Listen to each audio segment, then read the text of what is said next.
নমস্কার বন্ধুরা, শোনার আড্ডায় অর্কট থেকে আরও একবার আপনাদের স্বাগত জানাচ্ছি। আজ আমার সামনে যিনি বসে আছেন, তিনি যদি তার প্রতিভার বিচ্ছুরণ না ঘটাতেন, তার সঙ্গে যদি হঠাৎ উত্তর কলকাতার কোনো একটা গলিতে দেখা হয়ে যেত, নির্ঘাত তাকে রাখিসমা রসে বসে সম্প্রদায়ের একজন অগ্রণী নেতা হিসেবে গণ্য করা যেত। কিন্তু তিনি সে সুযোগ রাখেননি। গত 20 বছর তিনি ধারাবাহিকভাবে অভিনয়ের প্রতিটি ক্ষেত্রে, মঞ্চাভিনয়, যাত্রা, সিনেমার অভিনয়, টলিউড তো বটেই, এমনকি কলকাতা শহরের চৌহদ্দির বাইরেও তিনি নিজেকে মেলে ধরেছেন। পার্শ্ব অভিনেতা এই রকমভাবে যে স্টিরিওটাইপ আমরা তৈরি করি, তিনি তার মেধার জোরে, তার অভিনয়ের ব্যাপ্তিতে সেই স্টিরিওটাইপকে লাথি মেরে ঝেড়ে ফেলেছেন। সিরিয়ালের দর্শকদের তাকে না হলে চলে না, আবার সিনেমায় বিশেষ বিশেষ চরিত্রের জন্য তিনি অপরিহার্য হয়ে ওঠেন। আমার সামনে বসে রয়েছেন অম্বরীশ ভট্টাচার্য। অম্বরীশদা, নমস্কার। অম্বরীশদা, আপনাকে আমাদের অনুষ্ঠানে স্বাগত জানাই। দীর্ঘদিন আমরা একে অন্যের সঙ্গে কথা বলছি যে এটা হয়ে উঠবে, কিন্তু হয়ে উঠছিল না। অবশেষে সেটা সম্ভব হচ্ছে। উই আর অনার্ড, আমি ডিলাইটেড। আমারও খুব ভালো লাগছে। আমার তোমার এই পডকাস্ট ভীষণ ভালো লাগে, প্রায় সবই আমি শুনেছি। খুব অন্যরকম, খুব সুন্দর। অনেক অনেক ধন্যবাদ। আসলে প্রত্যেকটা পডকাস্ট করার একটা প্রস্তুতি থাকে, তো একটা প্রস্তুতি নিতে হয়। যে মানুষটাকে নিয়ে কথা বলবো, তাকে নিয়ে, তার ওঠা পড়া ভাঙা গড়া নিয়ে পড়তে হয়। আমি আপনার পডকাস্টের জন্য যখন অতীতে আপনার যে ইন্টারভিউগুলো হয়েছে, যেগুলি বাজারে সার্চ করলেই পাওয়া যায়, সেগুলি একটু দেখছিলাম। অধিকাংশ পডকাস্টে ঘুরে ফিরে যে প্রশ্নটা না করলেই নয়, যে প্রশ্নটা না করলে সাংবাদিকের বোধহয় চাকরি যাবে, সেটা হলো আপনার আড়বহর, দৈহিক আয়তন, আকার, উচ্চতা। এটা করতে গিয়ে আমি সেটা রেখে, এই সার্চটা রেখে আমি আবার অতীতে রবি ঘোষ, ভানু বন্দ্যোপাধ্যায়, কোট আনকোট যাদের পার্শ্ব চরিত্র বলে আমরা কিংবদন্তি জানি, তাদের যে ইন্টারভিউগুলো হয়েছে বিভিন্ন সময়ে, চতুরঙ্গ পত্রিকায়, আরও নানা পত্রিকায়, সেগুলো একটু ঘাটছিলাম। দুটো পাশাপাশি রেখেছি।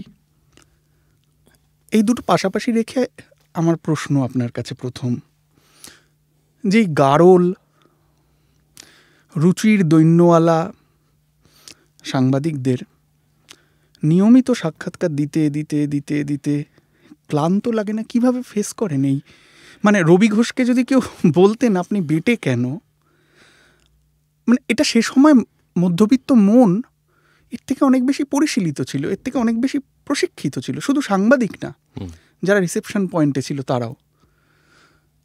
আমরা কি আসলে ওই বাসে উঠে পেছনের দিকে যাচ্ছি? হ্যাঁ, ক্লান্তি লাগে না। তার কারণ কি বলতো, আমি এই ধরনের বাজারি ইন্টারভিউ যেগুলো হয়, সেগুলো তো সাধারণত আমাদের প্রমোশনের সময় দিতে হয়। কোনো একটা ছবি বেরোলো কিংবা কোনো একটা সিরিজ বেরোলো, তার পার্ট এখন প্রচুর ইন্টারভিউ দেওয়া। এবং যারা ইন্টারভিউ নিতে আসছেন আমি জানি তাদের খুব চাপ থাকে। তারা সারাদিনে হয়তো 22টা ইন্টারভিউ নিচ্ছে এবং তারা ওই বাজারি প্রশ্নগুলোই করবে। আমি ওটাকে একটা পারফরমেন্সের মতো করেই দেখি আসলে। যেমন ধরো আজকে তোমার এই পডকাস্টটায় আমি কিন্তু অন্য মানসিকতা নিয়ে এসেছি, যে অন্যরকমভাবে একটু আড্ডা হবে। কিন্তু ওইগুলো যখন দিই, তখন আমি ধরো যখন কোনো খারাপ ছবি শুটিং করতে যাই, আমি তো আগে থেকে স্ক্রিপ্টটা পেয়ে গেছি, আমি দেখছি খুবই খাজা একটা স্ক্রিপ্ট, কিন্তু আমি প্রফেশনালি টাকা নিয়ে কাজটা করব, তখন আমি সিনসিয়ারলি কাজটা করতে যাই।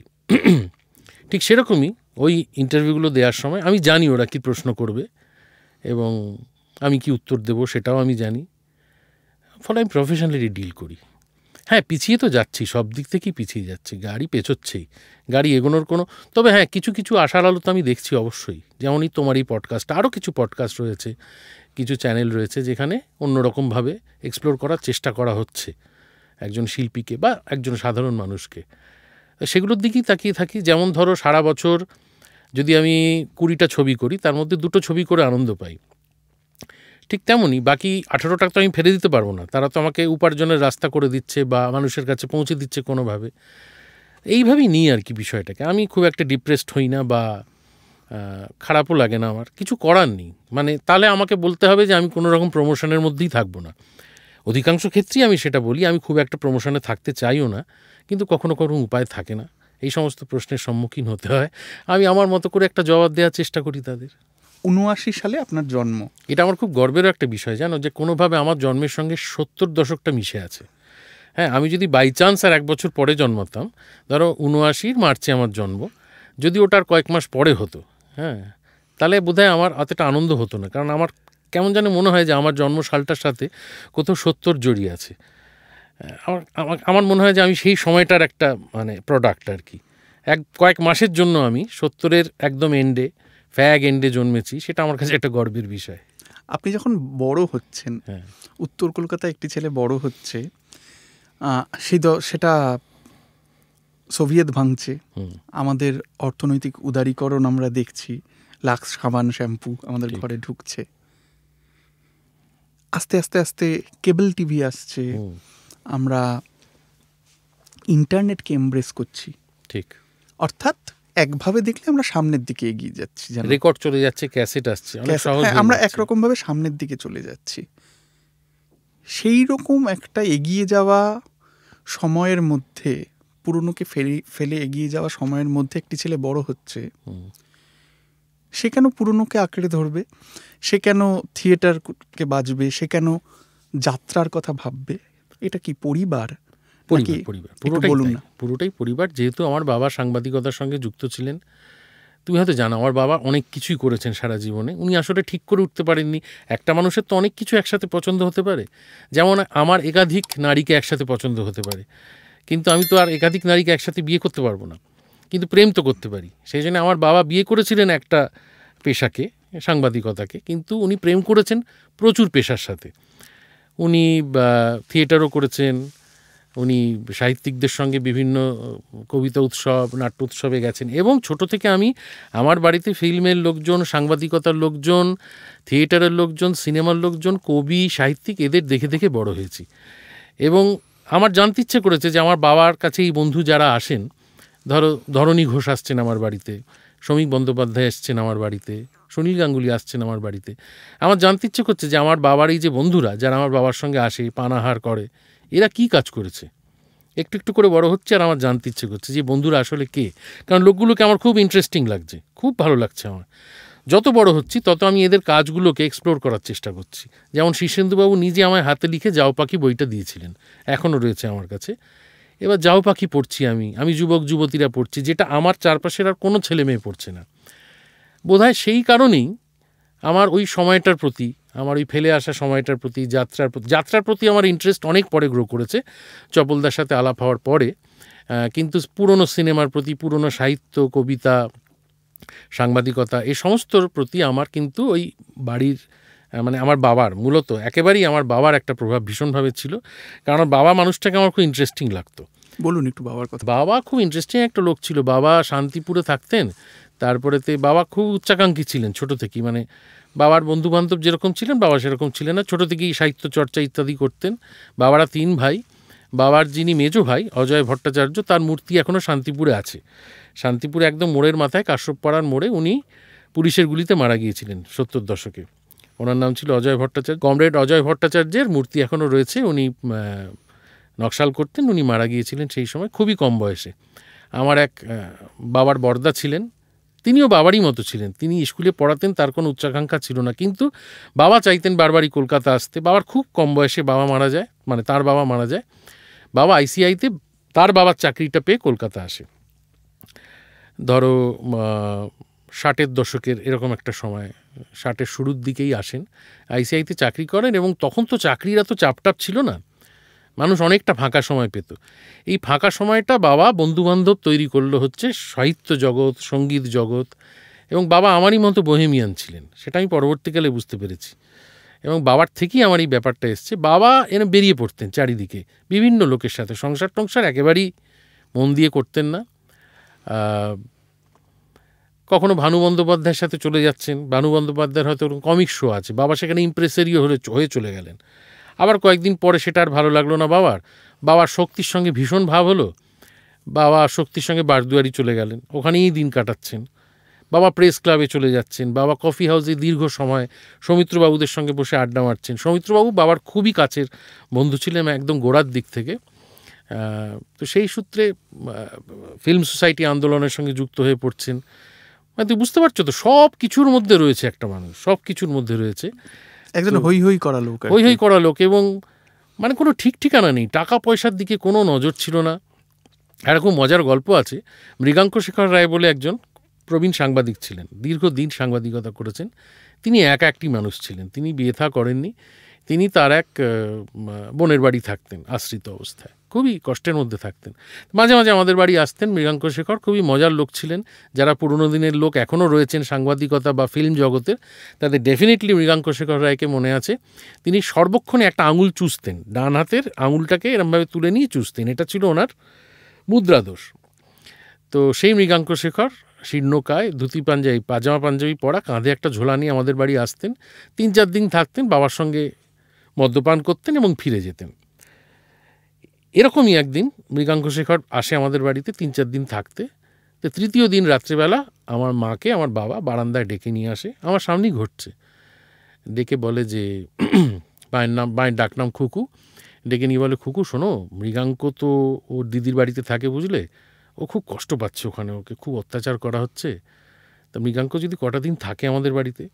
তো মা বললেন, উনি তো থাকেন, এসে মাঝে মাঝেই থাকেন, না একটু বেশি সময়ের জন্য যদি থাকে ও আমাকে কিছু পয়সা দেবে, মানে ও যে খাওয়া দাওয়া করবে তার জন্য কিছু টাকা করি দেবে। মা মুচকি মুচকি হাসছেন, মৃগাঙ্ক কোত্থেকে টাকা দেবে, মাও জানেন। তো তুমি কি রাজি? তো মা বললো, হ্যাঁ, ওর যখন অসুবিধা হচ্ছে আমাদের ওই বাইরের ঘরটায় থাকবে, যেখানে ও এসে যখন থাকে শোয়ে টোয়ে। এই যে মৃগাঙ্ক থাকা শুরু করলেন, মৃগাঙ্ক 8 বছর পর ফিরে গেলেন। 8 বছর টানা মৃগাঙ্ক আমাদের বাড়িতে থাকলেন। উনি বাবার সঙ্গে সকাল থেকে লুডো খেলতেন, বুঝলে, দুজনে মিলে বসে লুডো খেলতেন। মৃগাঙ্ক শেখর কিন্তু একটা সময় মৃণাল সেনের সহকারী পরিচালক, প্রধান সহকারী পরিচালক। মানে ধরো রাত ভোরের সময় থেকে বা মৃগয় ট্রিগয়ের সময়তে উনি ছিলেন দীর্ঘ সময়। তো সেই মৃগাঙ্ক শেখর আমাদের বাড়ি থাকতে শুরু করলেন, 8 বছর থাকলেন। উনি আমাকে প্রচুর জিনিসপত্র উপহার দিতেন। মানে প্রথম সত্যজিৎ রায়ের ছোট গল্প আমি ওনার কাছ থেকেই পেয়েছি, বাবার কাছ থেকে নয়। কিন্তু আমার বাবার কাছে খুব জটিল বইটই থাকতো, আমার বাবার র্যাকে মানিক বন্দ্যোপাধ্যায় থাকতো, আমি পড়ে কিচ্ছু বুঝতে পারতাম না কী বক্তব্য। বা আমার বাবার র্যাকে আমি সন্দীপনের বই দেখেছি, আমার তখন মাথাতেই ঢুকতো না, কিন্তু পড়তাম। আমি গোলাপ সুন্দরী পড়তে গেছি ধরো 6.5-7 বছর বয়সে, সম্ভব 60 বছর বয়সে বোঝা শক্ত ওই ভাষা। আমি ভাবছি এটা কী পড়ছি, আমি তো বাংলাতেই লেখা আছে, অথচ একটা লাইন আমি বুঝতে পারছি না। মৃগাঙ্কবাবু কিন্তু আমাকে এবারও 12, আরও 12, 1 ডজন জবর 12, হ্যাঁ জবর 12 এগুলো এনে দিতেন। ভালো ভালো ক্যাসেট এনে দিতেন আমাকে। মিউজিক অফ সত্যজিৎ রায় তখন বেরোলো, সত্যজিৎবাবু মারা যাওয়ার পরপরই music of Satyajit Ray double cassette album HMV থেকে, ওটা উনি আমাকে এনে দিলেন। তো উনি আমাকে নন্দনে নিয়ে যেতেন, ভালো ভালো সিনেমা যখন হতো উনি আমাকে দেখাতে নিয়ে যেতেন। আমি বুঝি বা না বুঝি আমি বসে বসে ইরানের ছবি দেখতাম, এরকম হতো আর কি। তো আমি দেখেছি নন্দনে সত্যজিৎবাবু এসে মৃগাঙ্ক শেখরের সঙ্গে গল্প করছেন। তা আমি ভাবছি যে আমার বাড়িতে যে এরকম ফেকলুর মতো বসে থাকে তাকে সত্যজিৎ রায় হচ্ছেন, এরকম একটা ব্যাপার আর কি। তো মৃগাঙ্কবাবু এই 8 বছর মৃগাঙ্কবাবু থেকে গেলেন, এবং তারপর 8 বছর পরে কেন উনি চলে গেলেন সেটা একটা গল্প। সেটা হচ্ছে বাবার সঙ্গে খেলতে খেলতে কোনো একটা 6 পড়েছে, বাবা বলছে না এটা 6 পড়েনি লুডোতে।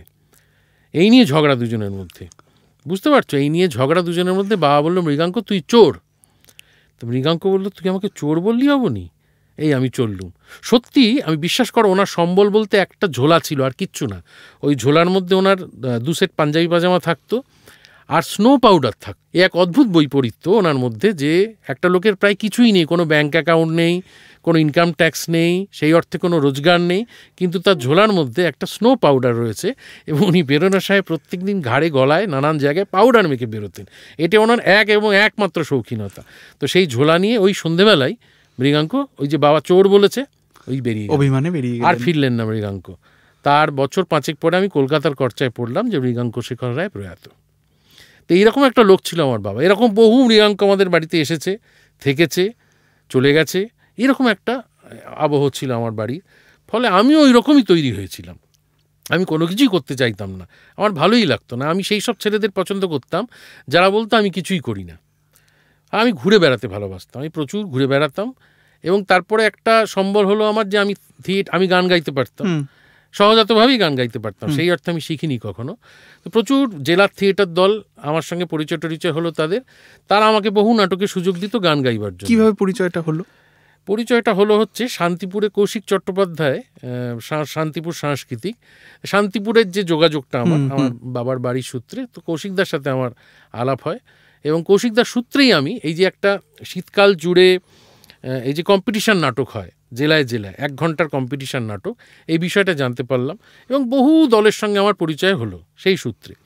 এবার বহু দলে আমি টুকটাক কাজ করা শুরু করলাম এবং যেহেতু আমি গান গাইতে পারতাম, তারা আমাকে ডেকে ডেকে নিয়ে যেত, তাদের সঙ্গে আমি তাদের দলে নাটক করতাম, তাদের দলের ঘরেই শুয়ে পড়তাম, ঘুমিয়ে পড়তাম, নানান দিকে গোটা বাংলা চষে বেরিয়েছি সেই সময়। পরিবার থেকে কোনো আপত্তি, কোনো ইয়া হয়নি? না, দেখো, আমার মা কোনোদিনই আপত্তি করা টাইপের লোক নয়, তাহলে তো উনি আমার বাবাকে ছেড়ে চলে যেতেন বহু বছর আগে।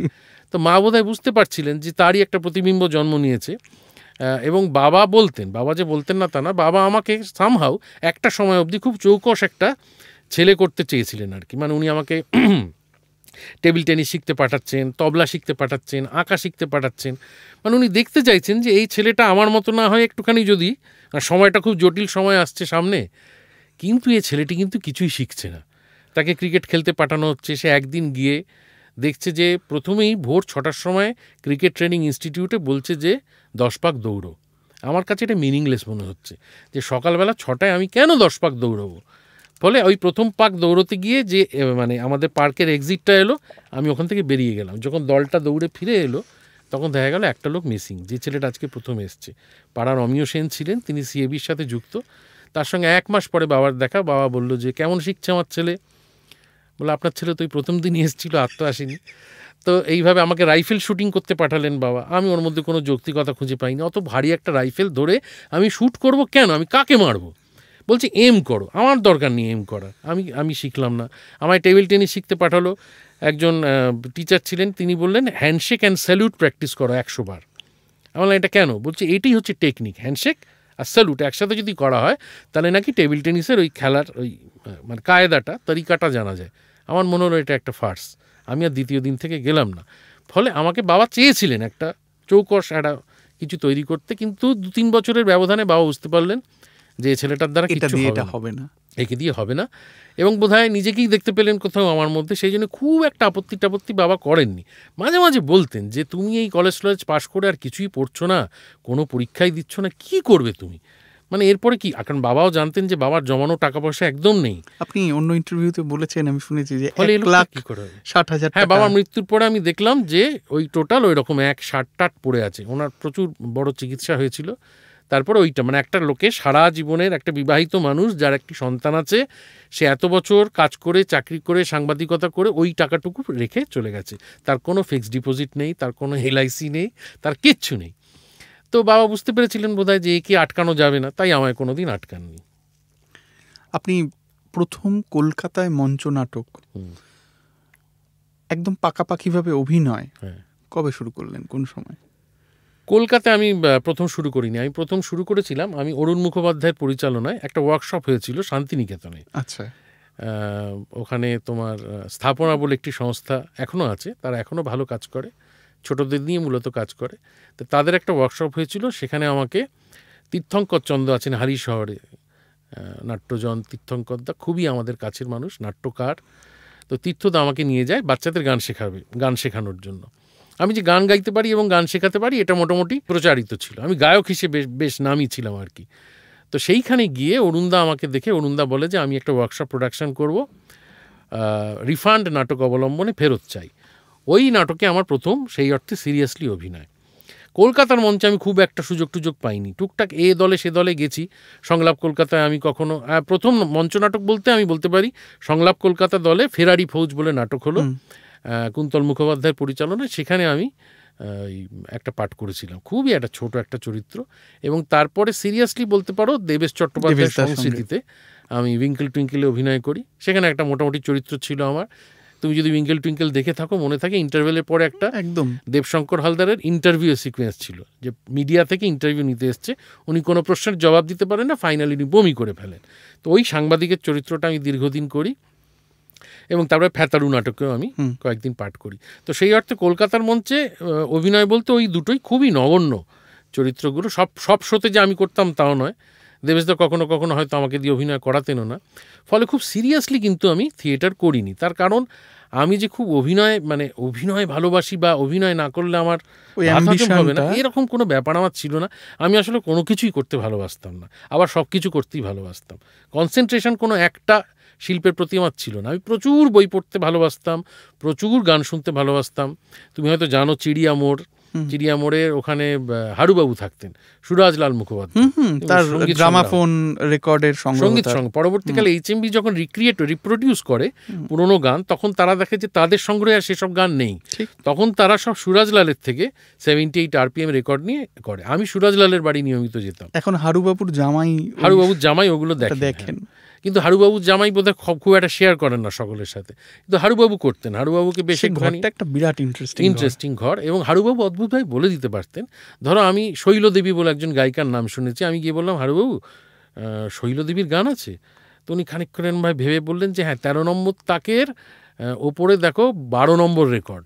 বসে বসে একটা আরাম কেদারায় বসে বলে দিলেন। সত্যি ওখানে দেখলাম শৈলদেবীর 78 RPM রাখা আছে, এবং ওটা উনি গ্রামফোনে চালাতেন, এবং আমি ওখানে গিয়ে গান শুনতাম। তো সেইখান থেকে আমার গান শোনা শুরু। বই তো আমার বাড়িতে প্রচুর ছিল, বই পড়া সেখান থেকে শুরু। এবং তারপরে আমার এক প্রেমিকা হলো, যে কিনা খুব রবীন্দ্রপন্থী আর কি। তাদের ব্রাহ্ম একটা পরিবেশ ছিল বাড়িতে, সবসময় তারা রবীন্দ্রনাথের গান করতেন, এবং রবীন্দ্র জীবনীকার প্রভাতবাবু তাদের একটা কোনোভাবে আত্মীয় হতেন। তো সেই মেয়েটির পাল্লায় পড়ে আমি প্রায় সমস্ত রবীন্দ্রনাথ পড়ে ফেললাম, তাকে ইমপ্রেস করার জন্য। ভালো লাগছে না সবসময় যে আমার রবীন্দ্রনাথের উপন্যাস খুব খারাপ লাগছে পড়তে, কিন্তু তবুও আমি পড়ছি। আমার ওনার গান সবচেয়ে বেশি ভালো লাগতো, গান, ছোট গল্প, কিছু কিছু নাটক। কিন্তু ধরো গোড়া পড়তে পড়তে আমি বোর হয়ে যাচ্ছি, কিন্তু তবু আমায় পড়তে হচ্ছে। তারপরে আমার পরীক্ষা নিত মেয়েটি, আমায় বলতো যে তুমি চিঠিপত্রগুলো পড়েছো তো, প্রবন্ধটা তো, এবং আমাকে বললো যে তোমার বাড়িতে রবীন্দ্র রচনা বলি আছে? হ্যাঁ, আমার বাবার তো আছে, ওই পশ্চিমবঙ্গ সরকার থেকে যে সুলভ সংস্করণ, বললো ওটা আবার রবীন্দ্র রচনা বলি হতে পারে নাকি? বিশ্বভারতী ছাড়া হতে পারে না, বলে আমাকে গোটাটা কিনে দিল বিশ্বভারতীর রবীন্দ্র রচনা বলি। তা আমি পুরো রবীন্দ্রনাথ পড়তে শুরু করলাম। তখন ওই 3-4 বছর ওর সাথে আমার সম্পর্ক ছিল, আমি রবীন্দ্রপন্থী, সারাদিন রবীন্দ্রনাথ পড়ছি আমি। তারপর যেই ওই প্রেমটা ভেঙে গেল, আমি রবীন্দ্রনাথ ছুঁড়ে ফেলে গেল, যে কিচ্ছু নেই এর মধ্যে, সব বড় বড় কথা, এই তো আমার সঙ্গে থাকলো না, সে আমাকে তো দাগা দিল, বলে আমি চলে গেলাম সুনীলে। তখন আমি সুনীলের জন্য পাগল। যুবক যুবতীরা আত্মপ্রকাশ কি নয়, নীললোহিত থেকে শুরু করে নিয়তির মুজো, আমি একটা করে পড়ছি আর পাগল হয়ে যাচ্ছি। হ্যাঁ, সুদূর ঝর্ণার জলে পাগল হয়ে যাচ্ছি আমি। তো সেই সময় শক্তিবাবু আমাকে একবার জিজ্ঞেস করেছিলেন যে তোর কার কবিতা ভালো লাগে? তাই আমি বলেছিলাম সুনীলের ভালো লাগে। তুমি তখন বলে সুনীলের ভালো লাগে, আমারটা ভালো লাগে না? না না, তোমার কবিতা আমি বুঝতে পারি না, আমার খুব জটিল লাগে। উনি খানিকক্ষণ তাকিয়ে আমাকে বলেছিলেন, বড় হওয়া তখন দেখবি আমি সুনীলের থেকে ভালো লিখি। এইটা একটা মজার গল্প মনে পড়লো, সেটা হলো বিনয় মজুমদারকেও যখন একটু একা হয়ে গিয়েছেন, কলকাতা শহরে তেমন আসেন না, ওখানেই থাকেন, মানসিক রোগের চিকিৎসা চলছে, তখন উনি কবিতার লোকজনকে দেখাতেন, এই তো শক্তির এতগুলি ইন্টারভিউ ছাপা হয়েছে, কাগজে এতবার ছবি ছাপা হয়েছে, আর আমার কাগজে এতবার ছবি ছাপা হয়েছে, তাহলে আমি ওর থেকে বড় কবি। তো যাই হোক, আমরা আড্ডায় ফিরি। দেবেশদা আপনাকে রাজা গজা ওই টেলিভিশনের অনুষ্ঠানটার জন্য পাঠালেন অডিশনে, ঠিক? আপনি এটায় ঢুকে পড়লাম। তার কারণ তখন সত্যি রোজগারের প্রয়োজন হয়ে পড়ছিল। বাবার বয়স বাড়ছে, বাবার আগের মতো কাজকর্ম করতে পারছে না, খানিকটা অসুস্থও বটে। আমারও তখন প্রায় 26-27 বছর বয়স, কিছুই করি না। বন্ধু বান্ধবরা অনেকেই প্রায় চাকরির কাছাকাছি পৌঁছে গেছে বা পেয়েও গেছে, তা আমি কিছুই করছি না। আমার তখন মনে হলো যে এই টেলিভিশন সিরিয়ালটা করে যদি খানিক রোজগার করা যায়, খারাপ কি? কিন্তু আমাকে সিলেক্ট করবে আমি একেবারেই ভাবিনি সেটা, কারণ আমি তো পারি না কিছুই করতে। তো দেবেশদা বললেন যে একটা এরা মোটা চেহারার ছেলে প্রয়োজন, তো আমার দলে তো এই মুহূর্তে কেউ নেই, তুই যা, আমার মানটা রাখা, একটা অডিশন দিয়ায়, পেলি না পেলি। তো ঘটনাচক্রে আমি পেয়ে গেলাম, এবং তারপর আমি অভিনয় করতে শুরু করে দিলাম। চললো। এখানে একটা প্রশ্ন, আমরা যদি বাংলা ছবির শেষ 50 বছর দেখি, কোটানকোট পার্শ্ব চরিত্র যারা সে অর্থে নায়ক নয় বা নায়ক নির্ভর সিনেমা নয়, এটা এইরকম ছবির ইতিহাস যদি দেখি, আমরা ভানু বন্দ্যোপাধ্যায়কে পাবো, অনুপ কুমারকে পাবো, চিন্ময় রায়কে পাবো। আমরা 80-র দশক থেকে একটু দেখলাম যেন ওই পার্শ্ব চরিত্রগুলোকে ভাঁড়ে পরিণত করার একটা প্রবণতা তৈরি হলো। শুভাশিসদার মতো এত বড় অভিনেতাকে একটা ভাঁড়ের পর্যায়ে একদম তাকে বাধ্য করা হলো সেই ধরনের অভিনয় করতে, তারও উপায় ছিল না। আমরা 2000 পরবর্তী সময়ে আবার আস্তে আস্তে আস্তে এই বিষয়টা একটু পাল্টাতে দেখলাম। আপনার কি মনে হয়, এটা আমরা একটু লম্বা কথাবার্তা বলতে পারি এটা নিয়ে, এই মুহূর্তে পার্শ্ব চরিত্রের বা পার্শ্ব চরিত্র কথাটা আমি নিজের মুখ থেকে বলতে চাই না, আমি মনে করি প্রতিটা চরিত্রই কেন্দ্রীয় চরিত্র। আমি বলতে চাইছি চরিত্র নির্ভর বা অভিনয় নির্ভর যে ধরনের ছবি, অভিনেতার কুশলতা নির্ভর, সেগুলির স্কোপ, অভিনয়ের স্কোপ এই মুহূর্তে ঠিক যেমনটা যারা উত্তমের ছবি দেখেছেন, তো দেখেছি যে আমার ঠাকুমারা গল্প হলেও সত্যি হলে আর কিছু দেখছেন না, পলাতকও দেখছেন, নিমন্ত্রণও দেখছেন। এই মুহূর্তে আমি বলিউডের কথায় যাচ্ছি না, বাংলা ছবির ক্ষেত্রে অন্য ধরনের ছবি দেখানোর নায়ক কেন্দ্রিকতা, নায়ক সর্বস্ব, তার থেকে বেরিয়ে আসার স্কোপ কেমন, কতটা, কি মনে হয়? চেষ্টা যে একেবারে হচ্ছে না তা নয়। আমি দুটো ঘটনার কথা তোমায় বলবো যেটা আমার খুব উল্লেখযোগ্য মনে হয়েছে গত 2 বছরে। একটা হচ্ছে মন্দার, আরেকটা হচ্ছে বল্লভপুরের রূপকথা। দুটি অনির্বাণ ভট্টাচার্যের পরিচালনায়। সেই দুটোই কিন্তু প্রথমটা একটা খুবই নামি ইয়েতে বেরিয়েছিল তোমার হইচইতে, এবং বল্লভপুরের রূপকথা তো একটা রীতিমতো বড় ছবি, বড় করে কালী পুজোর সময় রিলিজ করানো হয়েছিল। এই দুটো কাজে কিন্তু অনির্বাণ একেবারেই কোনো স্টারকে নেয়নি, এবং কি অদ্ভুতভাবে এই দুটো ছবি, মানে একটা সিরিজ এবং একটা ছবি, দুটোই দর্শক হাউ হাউ করে খেয়েছে আর কি। হ্যাঁ, গোগ্রাসে গিলেছে। এবং আরেকটা জিনিস যেটা হয়েছে সেটা হচ্ছে এই ছবিতে বা এই সিরিজে যারা যারা অভিনয় করেছেন, আমি তোমায় নাম করে বলতে পারি, লোকনাথ দে বহু বছরের থিয়েটারের অভিনেতা, লোকনাথ কিন্তু সেই অর্থে কাজ পেত না। বা শ্যামল চক্রবর্তী যিনি আমাদের বল্লভপুরে আছেন, শ্যামলদা কিন্তু, কবিতাও লোকনাথের কথা বারবার বললেন, একদম একদম, কিন্তু সেই অর্থে কিন্তু এরা কাজ পেতেন না এর আগে। বা ঝুলনকে সুযোগ দিল, ঝুলন বহরমপুরের বহুদিনকার থিয়েটার অ্যাক্ট্রেস, আমি ওকে অনেক বছর ধরে চিনি। ঝুলনকে অনির্বাণ কাস্ট করলো এবং মূল চরিত্রে কাস্ট করা হলো এদের সকলকে, বল্লভপুরে এবং মন্দারে। এরা কি, এবং দেবাশিস, এরা কিন্তু প্রত্যেকে তারপর থেকে নিয়মিত কাজ পাওয়া শুরু করেছে। এরা কিন্তু প্রত্যেকে কাজ করছে এবং লোকে ছবিটা দেখে, লোকে ছবি, এই দুটো ছবি দেখেছে। আবার ধরো বগলা মামার মতো একটা ছবি হলো, যেখানে খরাজ মুখোপাধ্যায়কে একদম মূল চরিত্রে রেখে একটা ছবি তৈরি হলো, দর্শক কিন্তু সেইভাবে সেই ছবিটা দেখলো না। কিন্তু একেবারে যে প্রচেষ্টা হচ্ছে না এটা আমি বলবো না। আমার কাছে এই 3টে কাজ খুব ইম্পর্টেন্ট। এই ধরনের ছবি, এটা শুরু কি কোথাও, আপনি আপনার মতামতটা বলবেন, আমি আমার মতামতটা রেখে জিজ্ঞেস করছি, এগুলো শুরু কি কোথাও গিয়ে আবার এই রিভাইভটা, পুনরুত্থানটা পাতালঘর থেকে, ওই সময়টা থেকে, ওই জায়গা থেকে? পাতালঘর তো অনেকটা এগিয়ে থাকা একটা ছবি তৈরি হয়েছিল, সময়ের থেকে অনেকটা এগিয়ে থাকা একটা ছবি, যেটা তখন মানুষ একেবারেই দেখেনি। না, পাতালঘরের পরে তো একটা বিরাট গ্যাপ, আবার একটা গ্যাপ, মস্ত বড় গ্যাপ ছিল। তারপরে তো সেই অর্থে আর ওইভাবে ওরকম একটা হারবার্ট হয়েছে, বা একটা ধরো যেটা বাপ্পাদিত্য করেছিলেন সুভাষিসদাকে নিয়ে, শিল্পান্তর, সেই রকম 2-1 কাজ যে হয়নি তা নয়, হয়েছে, সমাদরও পেয়েছে। কিন্তু এখন আসলে তো প্রযোজকদের একটা তো চাহিদা থাকে যে একটা বক্স অফিস চাই, কারণ এখন তো বাজারটা এত ছোট হতে হতে এমন জায়গায় এসে দাঁড়িয়েছে। কিন্তু প্রমাণ তো করে দিয়েছে অনির্বাণ ভট্টাচার্য যে এই রকম একেবারে নতুন মুখদের নিয়ে, প্রতিভাবান নতুন এবং থিয়েটারের প্রবীণ মানুষ, শ্যামলদার মতো মানুষদের নিয়ে যে একটা ছবিকে এই জায়গায় নিয়ে চলে যাওয়া যায়, বল্লভপুর টানা অতগুলো দিন ওই রকমভাবে মানুষ দেখেছে, হাউসফুল করে দিয়েছে। তা একেবারে যে চেষ্টা হচ্ছে না তা আমি বলবো না, ডেফিনেটলি হচ্ছে, কম হচ্ছে, তুলনায় কম হচ্ছে। তার কারণ বক্স অফিস একটা বড় ফ্যাক্টর। কারণ কোনটা মানুষ দেখবে, কোনটা মানুষ দেখবে না, এটা খুব শক্ত বলা না। বগলা মামা তো দেখলোই না সেই অর্থে মানুষ। কিন্তু আবার এই যে বাজারের কথা বলছি, বাজারটার স্প্যানটা অনেকটা বড় হয়ে গেল ওটিটি আসায়। ঠিক, ওটিটি কি তাহলে এই ধরনের পরীক্ষা নিরীক্ষার স্পেসটাকে আবার অনেকটা বাড়িয়ে দিয়েছে। আজকে ওটিটি না থাকলে ধরুন অনির্বাণ সাহস পেত না মন্দারের মতো একটা প্রজেক্ট করার। ওটা ফিল্মে করতে পারতো না। অনির্বাণ আমার বন্ধু, আমি খুবই পছন্দ করি ওর কাজ, ওর পরিশ্রম, ওর উদ্ভাবনী শক্তি, সারাক্ষণ নিজেকে পরীক্ষা নিরীক্ষার মধ্যে ফেলা।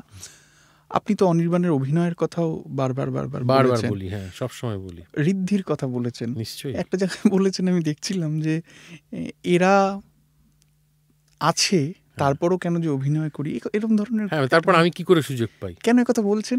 তার কারণ ওরা খুব ট্রেন্ড অ্যাক্টর, আমি তো ট্রেন্ড অ্যাক্টর নই। মানে আমার ট্রেনিংটা কিভাবে হয়েছে বলো তো, এত বছর ধরে কাজ করতে করতে করতে না, আমি কাজ করতে করতে ট্রেন্ড হয়েছে। অনির্বাণের ট্রেনিং হতো কাজ করতে করতে? না, অনির্বাণ বহু বছর থিয়েটারের পেছনে অনেকটা সময় দিয়েছে। ও প্রথম এসে অদ্রিজাদির গ্রুপে জয়েন করে, তারপরে মিনার্ভা রেপার্টারি। ওর তো একদম শুরু থেকে আমি ওকে দেখছি, ফলে ওর পরিশ্রম আছে এটার পেছনে। আমার সেই অর্থে কিন্তু কোনো পরিশ্রম নেই, আমি দুম করে বাই চান্স অ্যাক্টর হয়ে গিয়েছিলাম, বুঝতে পারলে? এবং আমার যেটুকু, মানে তুমি বলতে পারো, মানে আমি যেটুকু করি এখন, সেটুকু ওই করতে করতে আমি এত রকম কাজ করেছি, টেলিভিশনে এত বেশি বেশি কাজ করেছি। একটা সময় ছিল প্রায় দীর্ঘ 10 বছর, আমি 18 বছর কাজ করছি টেলিভিশন ফিল্মে। প্রথম 10 বছর আমি কোনো কাজকে না করিনি, সব কাজ করেছি। আমার মনে হয় সেইটা করতে করতে, সেই ওয়ার্কশপের মাধ্যমে করতে করতে আমি শিখেছি। সেইটা কোথাও পারফেকশনিস্ট আমাকে তৈরি করেনি। বা আমার মনে হয় ঋদ্ধির যেভাবে তৈরি হওয়া বা অনির্বাণের যেভাবে নিজেকে তৈরি করা, এটা অন্য লেভেলের। এবং ওরা ট্যালেন্টেড। ওরা মানে যাদের কথা আমি বলি, এরা আমার খুবই মনে হয় যে এরাও আছে, আমিও আছি। আমি ভেরি রিসেন্টলি ঋত্বিকের সাথে একটা সিরিজ করলাম, করতে গিয়ে আমার মনে হচ্ছিল যে কি, মানে ওর সঙ্গেই আমার অভিনয় ছিল, কি অসাধারণ অভিনেতা। আমি একটু ডিফার করি, আমি ওদের অভিনয় ভীষণ পছন্দ করি, কিন্তু আপনি যেটা বলছেন যে ওরা কি অসাধারণ, আমি ততটা নই, এটা আমি খুব ডিফার করি। তার একটা বড় কারণ হচ্ছে, আমি আপনাকে বলি, রাজা গজা সে অর্থে তো খুব মারাত্মক একটা স্টোরি লাইন আছে, তা সে অর্থে নয়, কিচ্ছু সে অর্থে কিছু ছিল না তার মধ্যে। কিন্তু শুধুমাত্র, এটা আমি আমার ব্যক্তিগত অভিজ্ঞতা শেয়ার করছি, মানে আজকে যখন আমার বাড়ির লোক শুনলো যে আমার আজকে এই পডকাস্টটা আছে, আমার বোন আমাকে বলল যে তুই ওনাকে একটু বলিস, আমি কিন্তু গোটা ছোটবেলা রোজ বিকেলে ওটা দেখতাম। এটা একটা বিস্ময়কর ব্যাপার। মানে তুমি ধরো, আজকে তো মানুষ গতকালের কথা ভুলে যায়। 18 বছর আগে হয়ে যাওয়া একটা কাজ, টেলিভিশনের কাজ, কোনো সিনেমা টিনেমা নয়, এবং মানে সেই অর্থে একটু মোটা দাগেরই কাজ, সেটা কিভাবে মানুষকে ছুঁয়ে গেছে যে আজও 18 বছর পরে এত কিছু, এত ফিট চলে এসছে আমাদের কাছে, এখনও মানুষ ওই প্রজেক্টটাকে মনে রেখেছে। এবং আপনি, মানে আমি এই সুযোগটা পেয়েছি বলে বলছি, আমার বোন হচ্ছে একটা স্যাম্পল, এরকম অনেক আছে। ওরা কিন্তু ওই ম্যানারিজম গুলো এখনো, মানে খেলার ছলে, আদরের ছলে, আমি দেখেছি যে আমার বোন আর আমার বাবা, দেখেছি মানে ওরা, আমার বোন এখন যথেষ্ট বড় হয়ে গিয়েছে, বুঝতেই পারছেন, সে ওরা নিজেদের মধ্যে যখন আদর বিনিময় করে বাবা আর মেয়ে, একজন হয়ে যায় ভুলুমুত্তির, আরেকজন হয়ে যায় গজা। তো ওইটা কিন্তু রয়ে গেছে, এই ছাপ ফেলে যাওয়াটা, টিভি থেকে ছাপ ফেলে যাওয়াটা বোধহয় খুব কঠিন। 5 বছর একটা প্রজেক্ট চলেছিল সেই সময়, তখন এত চ্যানেলের ভিড়ও ছিল না, আমার মনে হয় তখন মোবাইলও ছিল না, ইন্টারনেটও ছিল না। আর চিরকালই তো মানুষ ননসেন্স পছন্দ করে। এবং ওই ম্যানারিজমগুলো, যেগুলো আমি প্রত্যেকটা কিন্তু তৈরি করেছিলাম আমার দেখা বিভিন্ন মানুষদের থেকে। বলুন কিভাবে তৈরি হয়েছিলেন?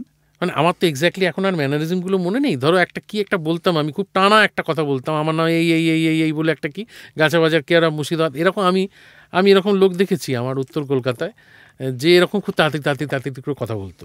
হ্যাঁ, তারপরেতে ধরো ভুল ইংরেজি বলা, এরকম আমি অনেক লোককে দেখেছি। বা আমার সঙ্গে একজন তবলা বাজাতেন একটা সময়, তিনি মুখে পান নিয়ে কটায় বলতেন, কী হচ্ছে গো। এগুলো আমি সব ইনকর্পোরেট করে দিয়েছি বিভিন্ন সময় এই চরিত্রটার মধ্যে। হ্যাঁ, এখন তো অনেক দিনের পুরনো কাজ, এখন তো আর অত মনে নেই, তবে হাঁটা চলা কথা বলা, আসলে এই চরিত্রটা এমন একটা চরিত্র ছিল যে খুবই ইমপারফেক্ট, কিন্তু এ পড়ে যায় হাঁটতে গিয়ে, এ খেতে গিয়ে গায়ে ফেলে দেয়।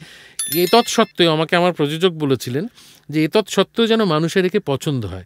মানুষ তো সাধারণত পারফেক্ট লোককে পছন্দ করে টেলিভিশনে, মূলত ইমপারফেকশনটা লোকের মায়া পড়ে গেছে যে এই লোকটা পারে না ওটা করতে, এ হাঁটতে গিয়ে পড়ে যায়, এ তোমার পাজামার দড়িটা ঠিকমতো বাঁধতে পারে না, আহারে, এইটা করতে গিয়ে মানুষ এই চরিত্রটাকে খুব ভালোবেসে ফেলেছিল।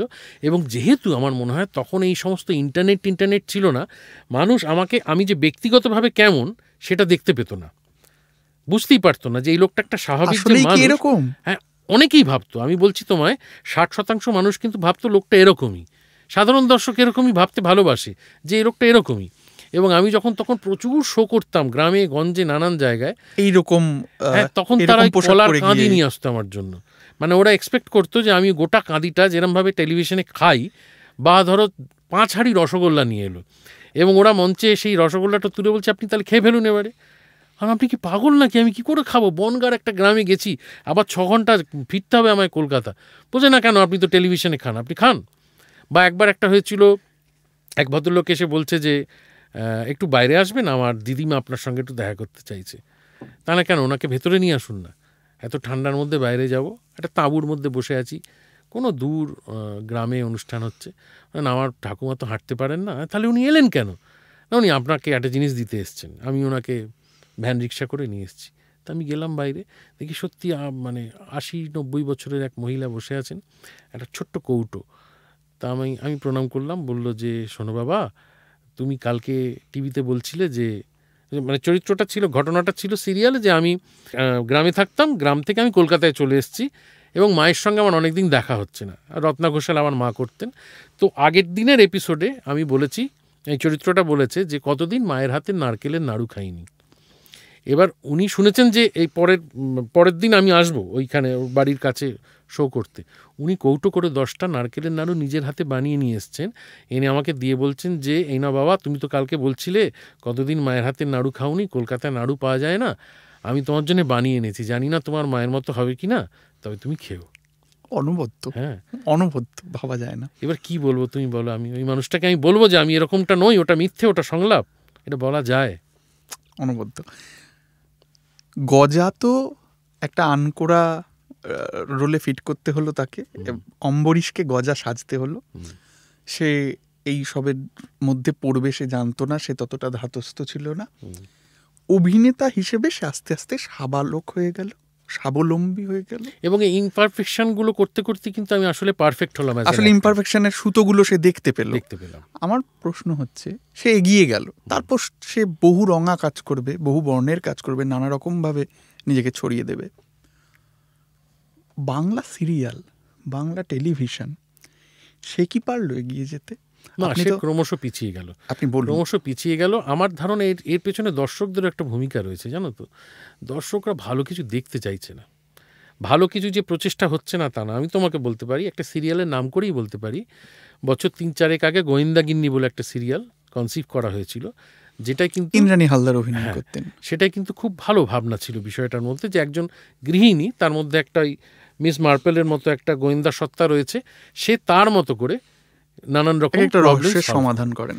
সিরিয়ালটা 1 বছরের বেশি চলেনি, যেহেতু তার মধ্যে পরকীয়া ছিল না, যেহেতু তার মধ্যে শাশুড়ি বৌমার ঝামেলা ছিল না, ইত্যাদি ইত্যাদি, যা যা ফর্মুলা মানুষ দেখতে পছন্দ করে সেগুলো ছিল না। এবার তাহলে কি করে একটা মানুষ, তো একটা চ্যানেল বা একটা প্রযোজক তো দিনের শেষে একটা ব্যবসা করতে নেমেছে না, তার পক্ষে তো সম্ভব নয় সমাজ সংস্কার করা। মানুষ দেখতে চাইছে না, টেলিভিশন দেখতে গেলেই মানুষ চাইছে ওই ফর্মুলা মেনে ওইগুলো হলে তবেই তারা দেখবে। তার মধ্যে একটা পরকীয়া থাকতে হবে, ডেফিনেটলি থাকতে হবে, ডেফিনেটলি থাকতে হবে। সেই এখনো মানে তারা দেখতে বলে, তারা কিন্তু দেখতে দেখতে বলে যে ও বাবা, আবার সেই দেখেছো ঝোলের মধ্যে নুন মিশিয়ে দিল, এই দেখো নায়িকাকে বিপদে ফেললো, এই আর ভালো লাগে না দেখতে।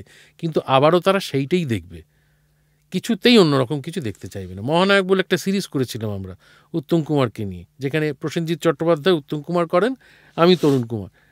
দেখেননি মানুষ। এমনও হতে পারে যে হয়তো প্রসেনজিৎকে মেনে নিতে পারেননি উত্তম কুমার হিসেবে, কিন্তু সেটাও কারণ না। সিরিয়ালটা অত্যন্ত যত্ন করে বানানো হয়েছিল, ফিল্মের মতো করে শ্যুট করা হয়েছিল, কমলেশ্বর মুখার্জি এবং বিরসা দাশগুপ্ত মিলে করেছিলেন। মানুষ কিন্তু দেখেননি ওটা। আচ্ছা, এখানে একটা কথা বলি, মানুষ তো ওটিটি দেখছেন, ওটিটি দেখছে।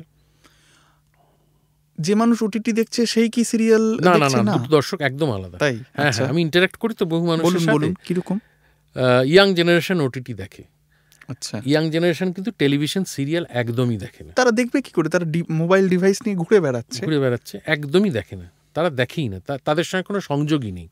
বুঝতে পারলে? আমি বলছি তোমাকে, 40 ঊর্ধ্ব মূলত মহিলারা টেলিভিশন দেখেন, সিরিয়াল দেখেন, এবং বাধ্য হয় হয়তো তাদের সাথে তাদের স্বামীরা বা ছেলেরা, বাড়িতে হয়তো সকলের বাড়িতে তার 10টা টিভি থাকে না, গ্রামান্তরে বা মফস্বলে তারা বাধ্য হন ওগুলো দেখতে, তারাই সিরিয়াল দেখেন।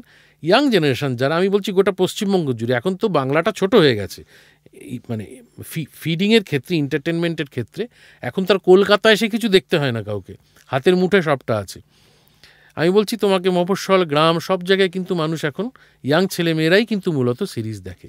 আমি বয়স্ক লোকেদের থেকে কিন্তু সিরিজের কোনো সেই অর্থে ফিডব্যাক আমি পাইনি, তারাই সিরিজ দেখে। ইয়াংরা। মানে সেক্ষেত্রে আমার প্রশ্নটা ছিল এরকম যে ওটা কি রিপ্লেস করে ফেলবে?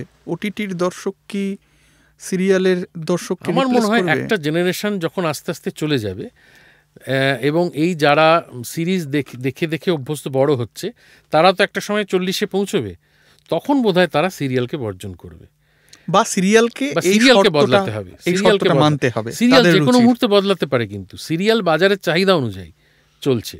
হ্যাঁ, সিরিয়াল তো আসলে একটা খবরের কাগজের মতো না, যারা আজ আছে করছেন কাল তারা নেই। যেদিন ইচ্ছে নিজেদেরকে বদলে নিতে হ্যাঁ, পারেন। কারণ অধিকাংশ ক্ষেত্রে তুমি দেখবে যে মানুষটা সিরিজ লিখছে সেই মানুষটাই কিন্তু সিরিয়াল লিখছে। ঠিক। কিন্তু সিরিজ লেখার সময় সে এক রকমভাবে লিখছে, তার অ্যাপ্রোচটা এক, কারণ সে জানে সিরিজের দর্শক এইটা দেখবে। এবং যখন সে টেলিভিশন সিরিয়াল লিখছে, আমি নাম করেই বলতে পারি, অত্যন্ত প্রতিভাবান শাহানা দত্তর কথা আমি যদি বলি, শাহানাদি কিন্তু একই সাথে সিরিজ লিখছে এবং পাশাপাশি মেগা সিরিয়ালও লিখছে। যখন তিনি মেগা সিরিয়াল লিখছেন তখন তাকে তো বুঝতে হচ্ছে যে তার টিআরপিটা হবে কিনা, নয়তো 2 মাস পরে তো সিরিয়ালটা বন্ধ হয়ে যাবে, এতগুলো মানুষ, কতগুলো লোকের কাজ হাত চলে মারা যাবে। যাবে। হ্যাঁ। ঠিক।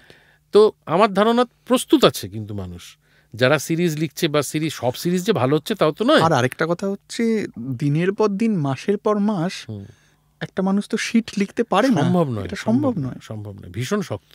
যদি একটা বোর্ড অফ রাইটার্স থাকতো তাহলেও না একটা মানে ছিল যে আজকে তুই কর আর হ্যাঁ, কালকে হ্যাঁ, আমি করছি। বম্বেতে যেরকম আছে আর কি, ঠিক। বম্বে সিরিয়ালেতে একটা বোর্ড অফ রাইটার্স রয়েছে যারা সবাই মিলে কনসেপ্ট তৈরি করছে, কিন্তু এখানে তো সেটা হচ্ছে না। একজন মানুষকেই পারলে একজন মানুষই 7টা-8টা সিরিয়াল লিখছে, ঠিক। ফলে তো মানে আসবেই, একঘেয়েমি আসবেই। তবে আমি যেটা বলছি তোমাকে, তুমি যে প্রশ্নটা করলে সেটা হচ্ছে যে যখন এই জেনারেশনটা চলে যাবে এবং এই যারা সিরিজ দেখা অভ্যেস করলো, মূলত কোভিডের সময় থেকে তো মানুষ সিরিজ দেখতে অভ্যস্ত হলো, হইচই এসছে অনেক দিন আগে, কিন্তু জনপ্রিয়তা পেয়েছে কিন্তু কোভিডের সময়। তো তখন এই জেনারেশনটা যখন পৌঁছবে 40-এ কি 30-এর মাঝামাঝি, তখন কিন্তু আমার মনে হয় সিরিয়াল মেকার্সদের বদলাতে হবে, তাদের কনসেপ্ট বদলাতে হবে। এই পরিস্থিতিটা দেখেই, এই এই এই ক্লান্তিকর একই ধরনের অভিনয়, একই ধরনের সংলাপ, একই ধরনের পরিস্থিতি দেখেই কি আপনি একটু সিরিয়ালের প্রতি বিতরাগ? একটু না, বিতরাগ আমি নই, কারণ সিরিয়াল একটা মস্ত বড় প্র্যাকটিস আমি মনে করি। আচ্ছা। মানে ধরো আমি একটা ছবিতে ভালো অভিনয় করতে পারছি, এখন তো ছবি খুব কম দিনের মধ্যে হয়, বাজেট কনস্ট্রেনের জন্য হয়তো 12, 13, 15 দিনে একটা ছবি শ্যুট হয়, তখন খুব বেশি সময় থাকে না, কিন্তু টেকনিক্যালি খুব সময় নিয়ে একটা আলোচনা করে আমি দীর্ঘদিন সিরিয়াল প্রত্যেক দিন অভিনয় করার যে প্র্যাকটিস, সেটা টেকনিক্যালি আমাকে অনেক সাউন্ড করে দিয়েছে, মাপে মাপে। হ্যাঁ, ফলে সেটা কিন্তু আমার ভালো অভিনয় বা যখন ছবিতে করছি তখন সেই টেকনিক্যালি সাউন্ড যে আমি হয়েছি এতদিন সিরিয়াল করে করে, সেইটা আমাকে সাহায্য করছে ওই ছবিটায় তাড়াতাড়ি ভালো কাজটা করে দিতে পারা।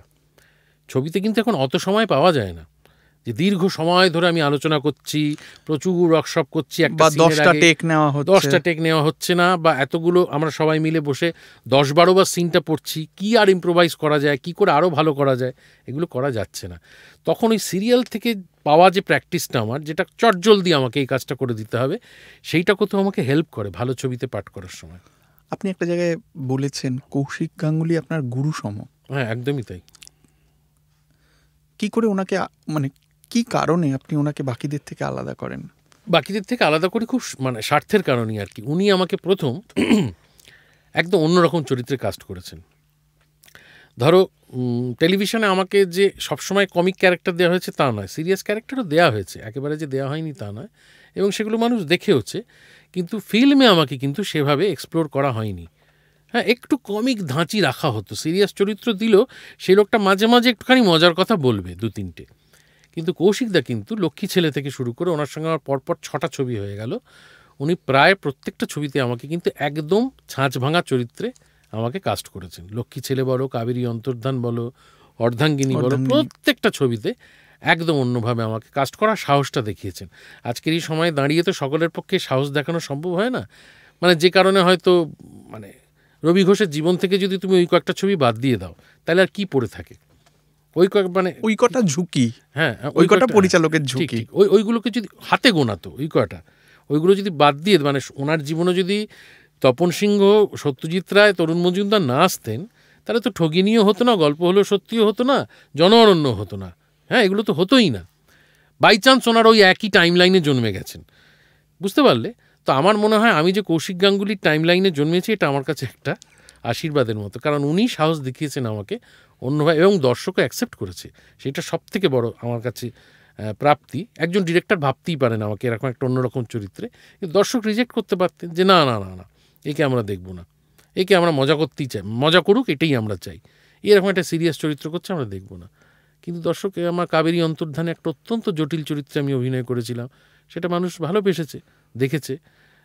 ফলে মানুষ প্রস্তুত আছে বলে আমার ধারণা ভালো কাজ দেখতে ছবির ক্ষেত্রে। কিন্তু কৌশিকদাকে ওই কারণেই আমি গুরু বলি আর কি, যে কৌশিকদা বারবারই এই সাহসটা দেখিয়েছে আমাকে অন্যরকমভাবে কাস্ট করা। আচ্ছা, একজন প্রজ্ঞাবান বিদগ্ধ পরিচালকের কথা হলো, একদম তরুণ পরিচালক, কম বয়সী পরিচালক, ধরা যাক কুমুদিনী ভবন, নতুন পরিচালকের সঙ্গে কাজ করার অভিজ্ঞতা কেমন? খুব ভালো। অর্ক তো ভীষণ ভালো লেখে, অর্কর লেখা আমার খুব ভালো লাগে, এবং অর্ক যেরকম একটা চরিত্রে আমাকে ভেবেছে আমার খুব ইন্টারেস্টিং লেগেছে, এবং সিরিজটা মানুষের পছন্দ হয়েছে। আমার বেশ ইন্টারেস্টিং, ক্যারেক্টারটা খুবই ইন্টারেস্টিং লেগেছে আমার, যে এমন একজন পুলিশ যে মানে রক্ত দেখতে ভালোবাসে না, বাই চান্স সে মানে ঘটনাচক্রে পুলিশ হয়ে গেছে, কিন্তু পুলিশ হওয়ার কোনো গুণই তার মধ্যে বিষণ্ণতা আছে, যেটা আমাকে ভীষণ ভালো লাগে না। হ্যাঁ, তার এত জটিলতা ভালো লাগে না। সে হয়তো একটা কবি হলে ভালো হতো, হয়তো সে কবি হতে চেয়েছিল, হয়তো সে গায়ক হতে চেয়েছিল, আমরা জানি না তার ব্যাকগ্রাউন্ড, কিন্তু বাই চান্স তাকে এই পুলিশটা হতে হয়েছে। এবং এই মেয়েটির সাহায্যে সে সলভ করলো বটে সমস্যাটা, কিন্তু আসলে তার খুব একটা মন ছিল না এই সমস্ততে। হ্যাঁ, তো এটা বেশ মজার একটা অন্য একটা শেডস আছে ক্যারেক্টারটার মধ্যে। আমার খুবই ভালো লেগেছে অর্কর এই কাজটা করে, এবং আমার ধারণা এটার একটা সিজন 2 হবে। দেখা যাক সেখানে অন্য কী রূপে এই চরিত্রটা আসে। তো এই দেখো তুমি, এই আমি বলতে পারি এইটা তো এইরকম একটা মূল চরিত্রে আমাকে ভেবে সিরিজটা হওয়া সম্ভব, এটা কিন্তু ছবিতে রিস্ক নেওয়া সকলের পক্ষে সম্ভব নয়। এবং ওইখানেই আবার আপনার উত্তরটা ফিরে আসে, এই সিরিজটা আজকে যারা দেখছে তারা জনসংখ্যার হিসেবে ডমিনেন্ট নয়, না একদমই নয়। তারা যেদিন ডমিনেট করবে সেদিন হয়তো ছবিটা বদলাবে, তখন হয়তো না, বদলাবেই, বদলাতে বাধ্য, তখন আর এটা হবে। মানে আজকে কুমুদিনী ভবনের মতো একটা গল্প নিয়ে যদি একটা সিরিয়াল করা হয়, যে এক একটা করে কেস আসছে, এই লোকটা সলভ করতে পারছে না, এই মেয়েটিকে হেল্প করছে, কখনো কখনো এই লোকটা আবার ওর সাহায্যে করে ফেলছে, ইন্টারেস্টিং হতে পারে না? কিন্তু আজকে সেটা করার আজকে দেখবে না, মানুষ দেখবে না। ওই জেনারেশনটার কথা বলছি, এই জেনারেশনটা কিন্তু বাবা কেন চাকর দেখা জেনারেশন। হ্যাঁ, মানে এদের যৌবনকালে 80-90 তাদের যৌবনটা, হ্যাঁ, তারা অমর সঙ্গী বা বাবা কেন চাকর, বা মানে তারা তাদের যখন বয়স হচ্ছে তখন পাগলু টাগলু হচ্ছে আর কি, বিন্দাস এই ধরনের ছবি, মানে দেবজি তো তখন কিন্তু ওই ধরনের ছবিই করে। এরা কিন্তু সেই দেখে বড় হওয়া জেনারেশন, ফলে তাদের কাছে এই সিরিয়ালের এই কন্টেন্টগুলোই ভালো লাগছে। আমার স্থির বিশ্বাস যে যখন এই সিরিজ দেখা, যারা কুমুদিনী ভবন দেখে যাদের ভালো লাগছে, তারা যখন ওই মানে সিরিয়াল দেখার পর, যে আমি জানি না তাদের বয়স হলে তারা আদৌ সিরিয়াল দেখবে কিনা, সিরিয়াল এক্সিস্ট করবে কিনা আমি তাও জানি না, হয়তো কালের নিয়মে সিরিয়াল আর থাকবে না, শুধুই সিরিজ থাকবে, আমরা জানি না কি হবে, কিংবা আমার ধারণা ইভলভ করবেই, ডেফিনেটলি করবে। দর্শকের রুচির বদলের সাথে সাথে কিন্তু কন্টেন্ট বদলায়। আমি যদি মনে করি আজকে আমি সমস্তটা একা বদলে ফেলবো, সেটা সম্ভব নয়। আজকে যে সময় আমরা দাঁড়িয়ে আছি না, এত বেশি কন্টেন্ট তৈরি হচ্ছে যে একজন মেকার কিন্তু দর্শকের রুচি বদলাতে পারে না আজকের দিনে দাঁড়িয়ে। এটা আগে সম্ভব ছিল, একা হাতে বৃষস্কন্ধে না সম্ভব না, কারণ তখন এত ইনপুট ছিল না তো আমাদের কাছে, এত কন্টেন্ট ছিল না। হ্যাঁ, মানে মানুষের হাতে কি ছিল এন্টারটেনমেন্ট, তুমি বলো, তুমি হাতিবাগানে এসে থিয়েটার দেখা, আর নয়তো হলে টিকিট কেটে সিনেমা দেখা, এই বাড়ি তো আর কিচ্ছু, সকালবেলা শরৎচন্দ্র পড়া, বই পড়া, গ্রামাফোন, ব্যাস, খবরের কাগজ শেষ, আর নয়তো মাঠে গিয়ে খেলা দেখা, এর বাইরে এন্টারটেনমেন্ট বলতে আর কিচ্ছু ছিল না। এখন হাতে তো একটা গোটা বিশ্বটা হাতের মুঠোয় চলে এসছে। তো সেই জায়গা থেকে আমার মনে হয় যে, জানি না ভবিষ্যৎটা কি, আমি সত্যিই জানি না। এই যে সিরিজ, এই যে ওটিটি, এইটার যে এরকম একটা বুম হবে, এটা কি আমরা সত্যি কেউ ভাবতে পেরেছিলাম? আজ থেকে 10 বছর আগেও ভাবতে পেরেছিলাম? ভাবতে পারিনি। ফলে এটা ইন্টারেস্টিং আমার কাছে, এই যে বদলগুলো, দিনের শেষে অভিনয়টা কিন্তু বেঁচে থাকবে, এটা আমার বিশ্বাস। আমার মনে হয় এটা আমি অভিজ্ঞতায় দেখেছি, এইভাবে এটাকে থিওরাইজও করা যায়। 10 বছর পর পর একটা করে বদল আসে। ধরুন 2000-এর যে 10 বছরটা, সে 10 বছর ছিল টেলিভিশন মিডিয়ার দাপাদাপি, রমরমা। স্টার জলসা বাজারে এলো, কম্পিটিশন বেড়ে গেল ভয়ানকভাবে। জি 24 ঘন্টা, তখনও জি আসেনি, শুধু খবর পড়ার নিরিখটাই বদলে গেল, হ্যাঁ, কায়দাটাই বদলে। 10 বছর ওটাই ডমিনেট করলো আমাদের। কিন্তু তুমি বলো, খাস খবর যখন এসেছিল তখন কিন্তু সব ওরকম হয়ে যায়, কিন্তু ভাবিনি যে না হয় এত বড় হতে পারে। হাস খবরেরই কিন্তু কন্টিনিউটি চলছে এখন। ঠিক। এবার দেখুন 2020 দশকটা যদি আমরা ভাবি, 20 না ভুল বলছি, 11 থেকে 20, ঠিক, তাহলে ওটা হচ্ছে ডিজিটাল মিডিয়া। ডিজিটাল মিডিয়া ওইটাই সব একটা নতুন কিছু সবাই ভাবছে। 20 পর থেকে এখনো অবধি ডমিনেট করছে কিন্তু ওটিটি। মানে তার থেকে এগিয়ে বোধহয় কিছু নেই সারা পৃথিবী জুড়ে। ফলে আমাদের বোধহয় আশা আছে এই জায়গাটায়। হ্যাঁ, মানে আমার আশার জায়গা কোনটা, একজন অ্যাক্টর মানে পেশাদার অভিনেতা হিসেবে যাই আসুক না কেন অভিনয়টা কিন্তু বেঁচে থাকবে, আমি বিশ্বাস করি। এআই দিয়ে কিন্তু অভিনয় করানো যাবে না, এ বিষয়ে আমি নিশ্চিত। মানে ধরো এখন নানান রকম স্টুডিওতে একজন বেসুরো গায়ককে সুরেলা করে দেওয়া যায়, কিন্তু সেটা কিন্তু স্টেজে করা যায় না।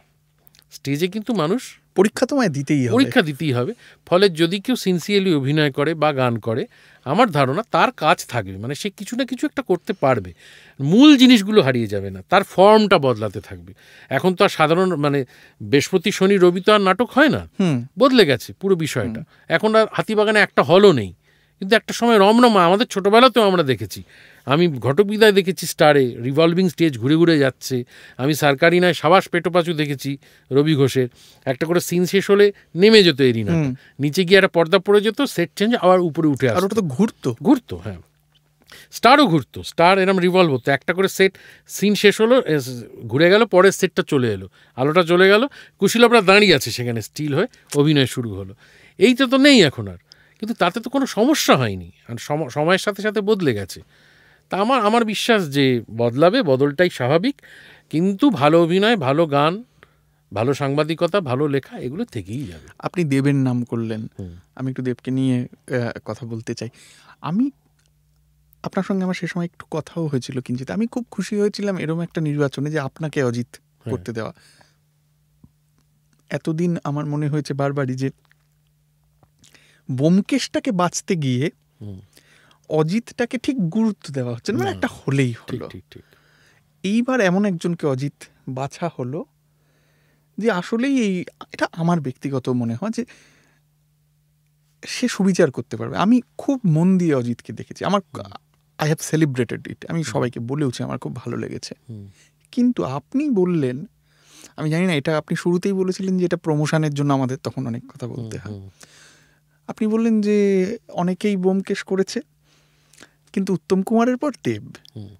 এটা কেন বললেন? তার কারণ আমার মনে হচ্ছে যে উত্তম কুমারের যে স্টারডামটা কাজে লাগিয়েছিলেন সত্যজিৎ রায়, সেইটা এতদিন কিন্তু আর কোনো ব্যোমকেশের ক্ষেত্রে কাজে লাগানো। রাজিত কাপুর অন্যতম সেরা একটা ব্যোমকেশ। সুশান্ত না, সুশান্ত সেই লেভেলের মানে স্টার নয়, তখনও হয়নি যখনও ব্যোমকেশ করেছে, মানে সুপারস্টার হয়নিও।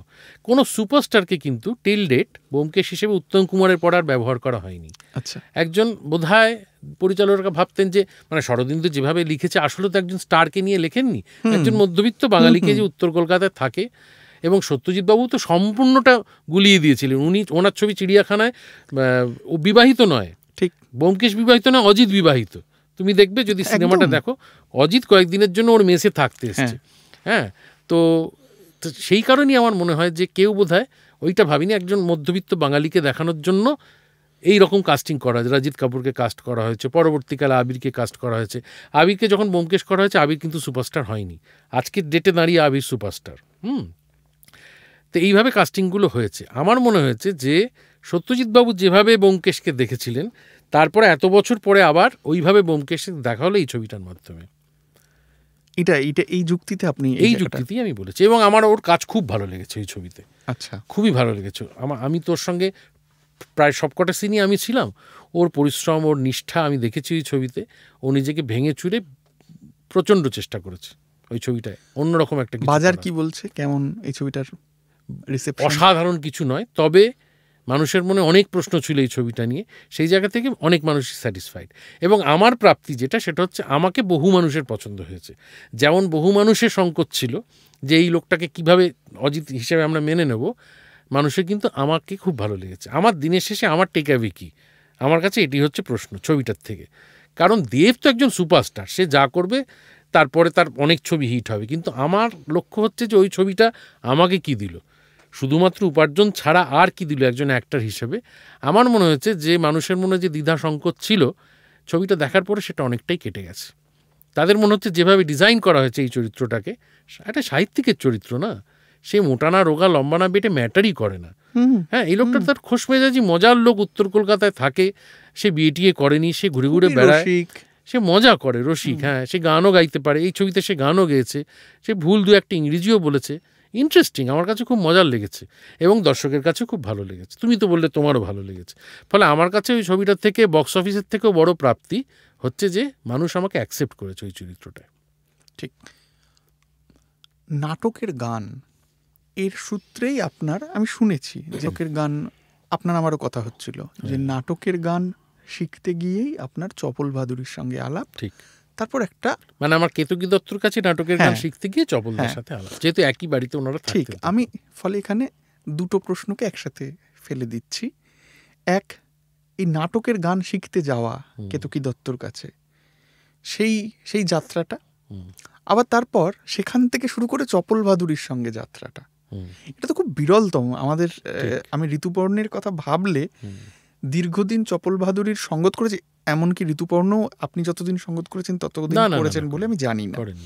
উনি একটা ছবির জন্য অনেকটা ছবির জন্য তার বরাদ্দ সময়টা তিনি দিয়েছিলেন, এর বিরল ব্যাপার। এবং ঋতুপর্ণর হাতে অত সময়ও ছিল না। আমি যখন চপলদাকে পেয়েছি তখন আমার হাতে অজস্র সময়। একটু বলুন না, আমি দুটোই বলুন। কেতকী দত্ত আমার পাড়ায় থাকতে এলেন, আমি যে সরকারি আবাসনে থাকি সেখানে কেতকীদি থাকতে এলেন। তখন ওনার মূল বাড়িটা বাগবাজারে, ওনার স্বামী পুত্ররা আসেননি ওনার সাথে, উনি একাই এসেছিলেন, সাথে চপলদা। এবার আমাদের পাড়ার পুজোতে সে বছর ঠিক করা হলো কেতকী দত্তকে সংবর্ধিত করা হবে। এবার পাড়াতে অষ্টমীর দিন যেরকম নাটক হয়, থিয়েটার হয়, পাড়ার থিয়েটার, সেখানে আমি প্রত্যেক বছরই অভিনয় করি। তো সে বছর একটা কোনো খাজা নাটকে আর কি আমার পাঠ ছিল, কিন্তু সেই নাটকে আমার কিছু গান ছিল, প্যারোডি গোছের একটা কিছু ছিল। আমি গান গাইছিলাম মঞ্চে অভিনয় করতে করতে, এবং কেতকীদি খানিকটা আগে চলে এসেছিলেন, বা আমরা খানিকটা পরে শুরু করেছিলাম। তো ওনার সম্বর্ধনা অনুষ্ঠানটার একটু আগে উনি এসেছিলেন, উনি স্টেজের পাশে বসে নাটকটা দেখছিলেন। দেখতে দেখতে উনি একজন কাউকে খুঁজছিলেন যাকে উনি থিয়েটারের গানটা শেখাবেন। উনি অনেককে ডেকেছেন বাড়িতে, অনেক চেষ্টা করেছেন, আমি শুনেছি, কেউই সেভাবে আর ওনার কাছে কারণ সকলেই তো ব্যস্ত ছিল, ঠিক আমার মতো বেকার কোথায় পাওয়া যায় চট করে। আর তাছাড়া থিয়েটারের গান শিখে কি বা লাভ হবে, এক পয়সা রোজগার হবে না, এতটা সময় কেন দেবে? তো ওনার মনে হয় যে এই ছেলেটাকে যদি থিয়েটারের গান শেখানো যায়, সামহাও ওনার মনে হয়েছিল আমার গড়ার দাপট টাপট দেখে। তো মঞ্চ থেকে নামার পরে উনি আমাকে বলেন, এই শোনো, তুমি আমার কাছে থিয়েটারের গান শিখবে। থিয়েটারের গান কি আমি তো জানতাম না। তা আমি কেতকী দত্তকে আমি চিনতাম, আমি ওনাকে দেখেছি, উনি এক্স্যাক্টলি কি আমি জানতাম না। আমি বারবধূ জানতাম না তখন, আমি প্রভাদেবী জানতাম না, আমি শিশির কুমার সেই অর্থে জানতাম না, বাবার কাছে যেটুকু শোনা। তো কেতকী দত্ত আফটার অল একজন নামী মানুষ, এবং উনি আমাকে গান শেখাতে চাইছেন, বাড়ির পাশেই, খুব দূরে যেতেও হবে না আমাকে। তো আমি কেতকীদির বাড়ি চলে গেলাম নাটকের গান শিখতে। এবার নাটকের গান শিখতে শিখতে উনি তো স্যাটিসফাইড হচ্ছেন না কিছুতেই। এর আগে আমি যে গান গেয়েছি তার সঙ্গে নাটকের গানের বিস্তর ফারাক। নাটকের গানে প্রচুর অভিনয় করতে হবে এবং সুরে অভিনয় করতে হবে। গানটাই শুধু গাইলে চলবে না, গানের সাথে অভিনয়টা বিশেষভাবে প্রাধান্য পাবে। কখনো কখনো গান ভালো না গাইলেও চলবে, নাটকের গানের ক্ষেত্রে অভিনয়টা কিন্তু 100 হতে হবে। তো সেটা আমার বেগ পেতে হয়েছিল, প্রচুর বেগ পেতে হয়েছিল, ওনাকে স্যাটিসফাই করা যাচ্ছে না। এবং উনি আমাকে একটা লক্ষ্য দিয়েছিলেন যে যেদিন তুমি আমাকে স্যাটিসফাই করতে পারবে, আমি কিন্তু প্রচুর থিয়েটারের গানের শো করি, সেদিন থেকে কিন্তু তুমি আমার সাথে যাবে নাটকের গান গাইতে এবং আমি তোমায় পয়সা দেবো।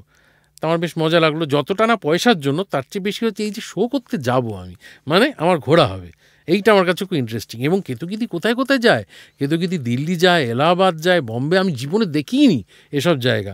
কেতকীদি এই সমস্ত ব্যাঙ্গালোর যায় শো করতে, আমি দেখতে পাই। তো এই লোকটার আমি মানে দেড়ে কষে লেগে গেলাম যে আমাকে শিখতেই হবে। কেতকীদি রেকর্ড করে দিতেন ক্যাসেটে। কেতকীদি নিজেও কিন্তু মানে থিয়েটারের সংলাপ নিজে রেকর্ড করে শুনে শুনে শুনে অভ্যেস করতেন, জানো তো। কারণ যখন উনি আমায় নাটকের গান শেখাচ্ছেন তখন মুক্তি নাটকের মানে প্রস্তুতি চলছে।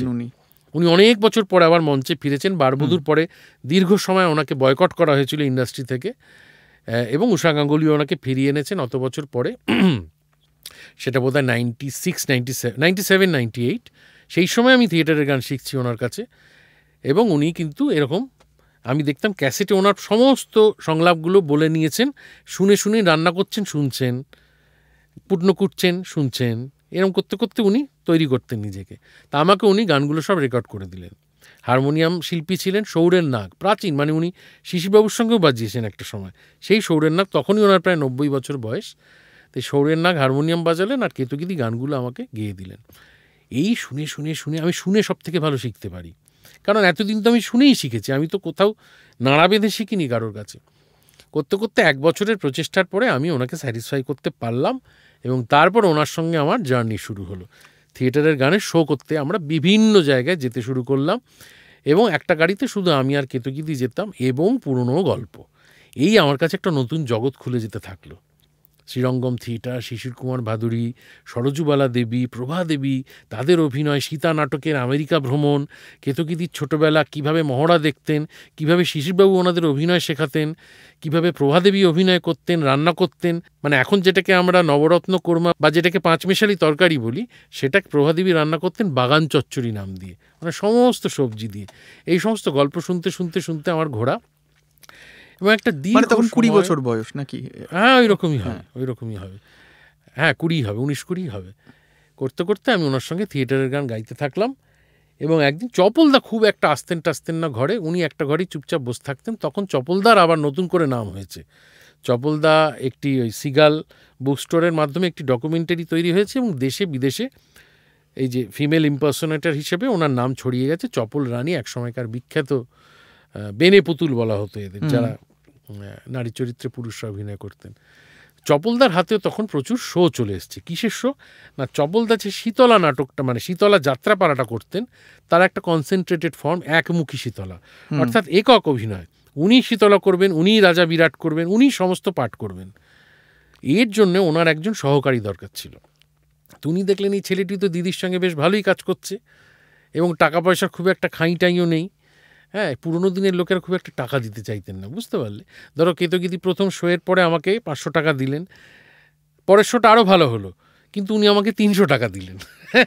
তারপরের শোটা আমি আরও ভালো গাইলাম, দর্শক হাততালি দিল আমার গানে। কেতকী দত্ত মঞ্চে উপস্থিত আছেন, এতৎসত্ত্বে আমার একটা একক গান, শর্মিষ্ঠা নাটকে মধুসূদন দত্তের নাটকের একটা গান, উদয় হইল সখী সরস বসন্ত, বাহার রাগের ওপরে আমি গাইলাম, প্রচুর হাততালি দিল। আজকে তো ওটা 1000 হবেই, দেখলাম ওটা 200 টাকা হয়ে গেছে। তো এইটা মজা ছিল আর কি। ওনারা আসলে এত কষ্ট করেছেন না, টাকা পয়সা পেতেনই না সেই অর্থে। তো চপলদা দেখলেন যে বেশ সস্তায় পুষ্টিকর। তো চপলদা আমাকে বললেন, আমার সামনে অনেকগুলো ট্যুর আছে, আমি দিল্লি যাব, বম্বে যাব, কানাডা যাব, নানান জায়গায় যাব। তো তুমি আমাকে আমার সহকারী হবে, তুমি তো বাজাতেও পারো, গানও গাইতে পারো, তুমি অভিনয়ও করতে পারো, আমার এরকম একটা লোক লাগবে।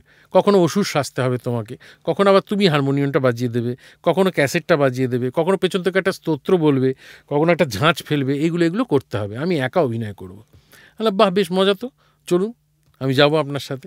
এই চপলদার সাথে কিছু রিহার্সাল করে আমি চপলদার সাথে বেরিয়ে গেলাম। দিল্লিতে শো করছি, বম্বেতে শো করছি, নানান জায়গায় শো করছি। চপলদার কাছ থেকেও নানান গল্প, তার তো জীবনটা অন্যরকম।